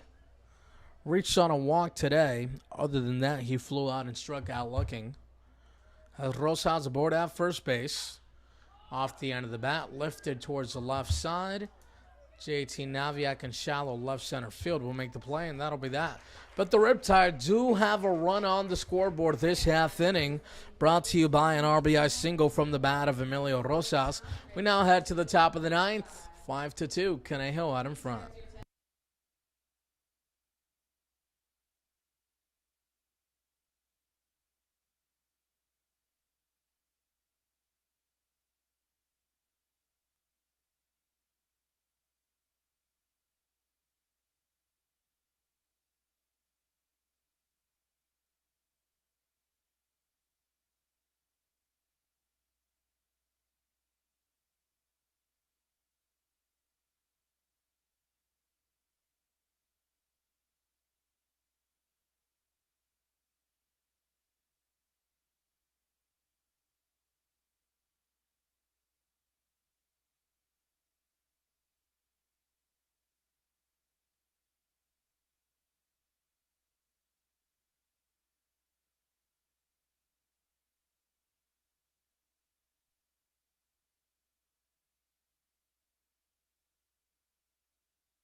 Jake McBride takes over on the mound for the Orange County Riptide. McBride's been really good in his last two outings. Both of them came against the Barons. Between the two, 3 innings pitched, hasn't given up a run, only given up 2 hits, struck out 4 batters. Righty on lefty matchup to open up this half inning. And he's going to have to put up a 0 up on that scoreboard right now if the Riptide want to get, back into this ball game. Trailing 3 runs in the 9th, not an ideal situation, especially in what we've been calling a must-win game, because it is. And the reality is these are the two teams that are fighting for one playoff spot.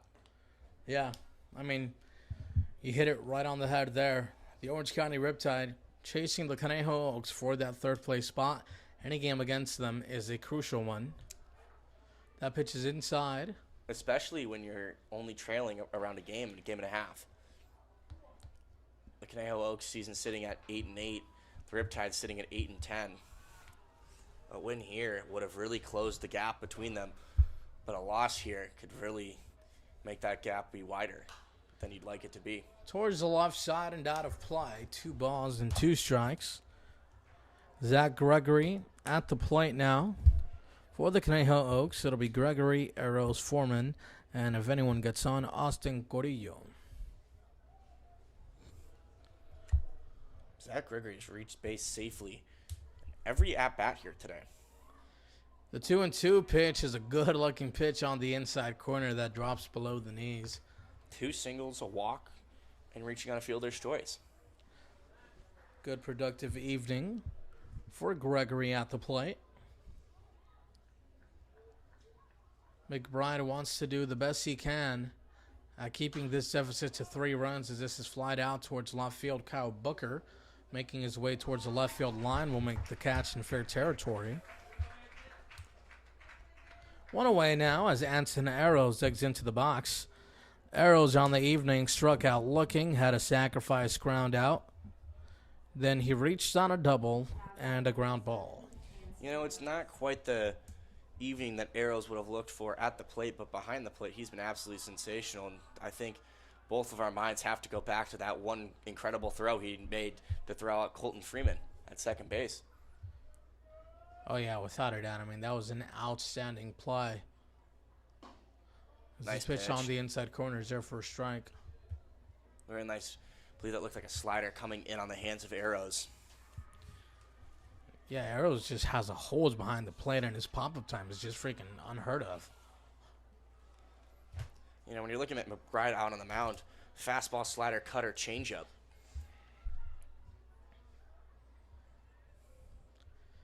The 0-1 runs inside for a ball. Now it's 1 ball and 1 strike. Usually against lefties, he likes to work them away, but right here, he's trying to jam Arrows inside. So attempting to lead a comeback in the bottom of the 9th inning, the Riptide will be led by Efrain Cervantes. As this breaking ball on the outside corner catches the black for a strike 1 and 2. It'll be Cervantes, Diaz, Servin, and if anyone gets on, Colton Freeman. So the top of the lineup for the most part, a good place to start. Well, that's if you get past 8 and 9 hitters, but your 8 and 9 hitters are really good hitters with Efrain Cervantes and Davis Diaz.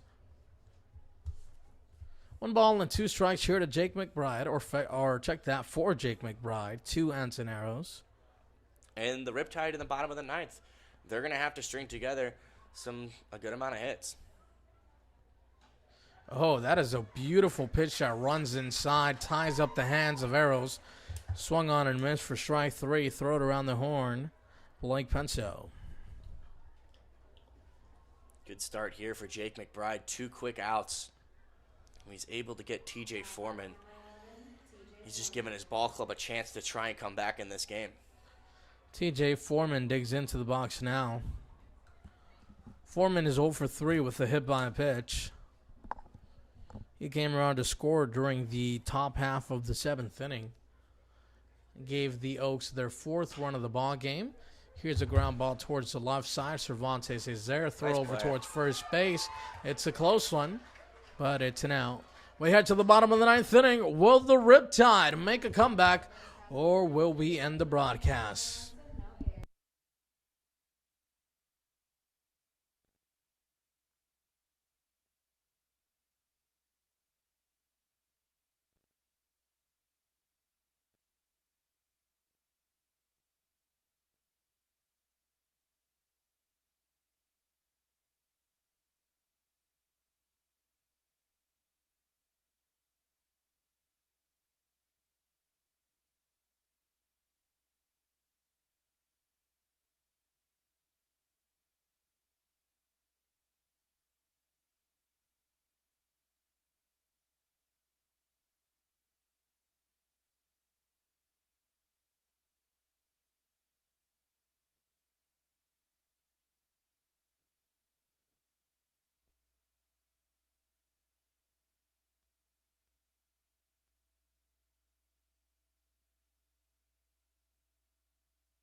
Clayton Rickerman takes over on the mound here in the bottom half of the 9th inning, looking to shut the door on the Orange County Riptide.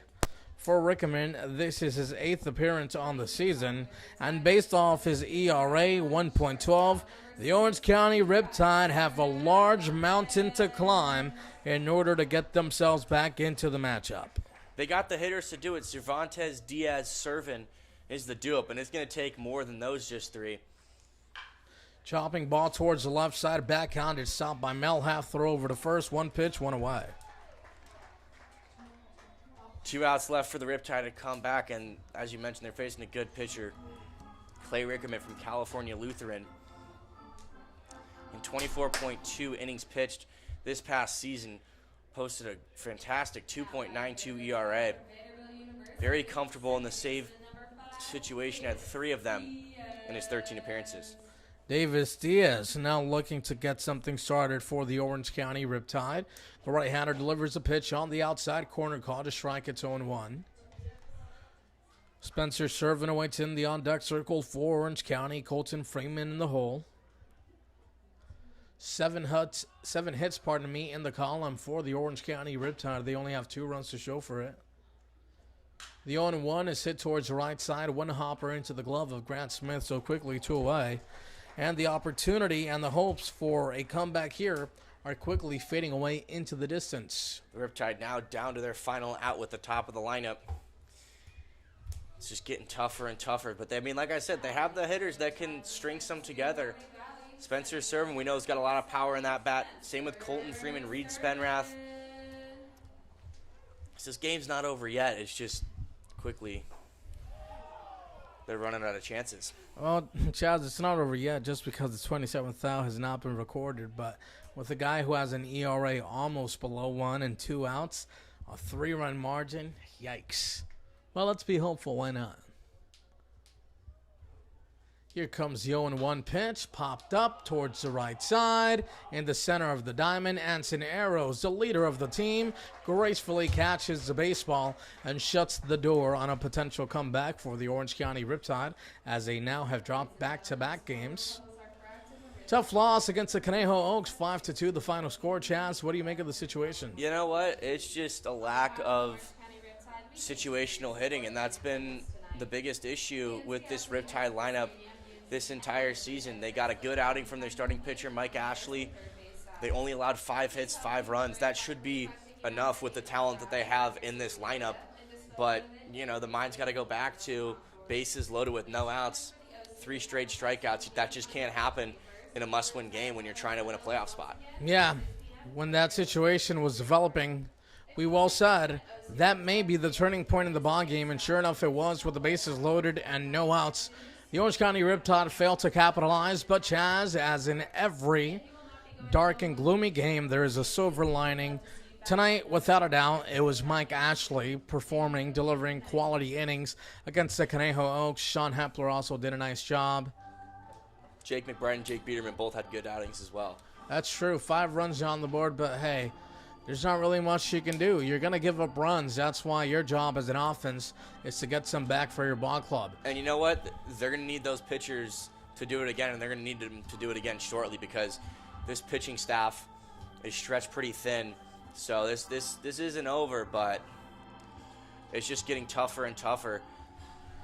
The next game is against the San Luis Obispo Blues, and then they come right back here on the Wednesday the 21st against the Conejo Oaks. And from here on out, they're going to have to win at least 75% of their games, I'm thinking, if they're going to want a chance of making playoffs. So the Riptide, as Chaz said, are still chasing a playoff spot. They'll go ahead and venture out to Senheimer Park against San Luis Obispo Blues.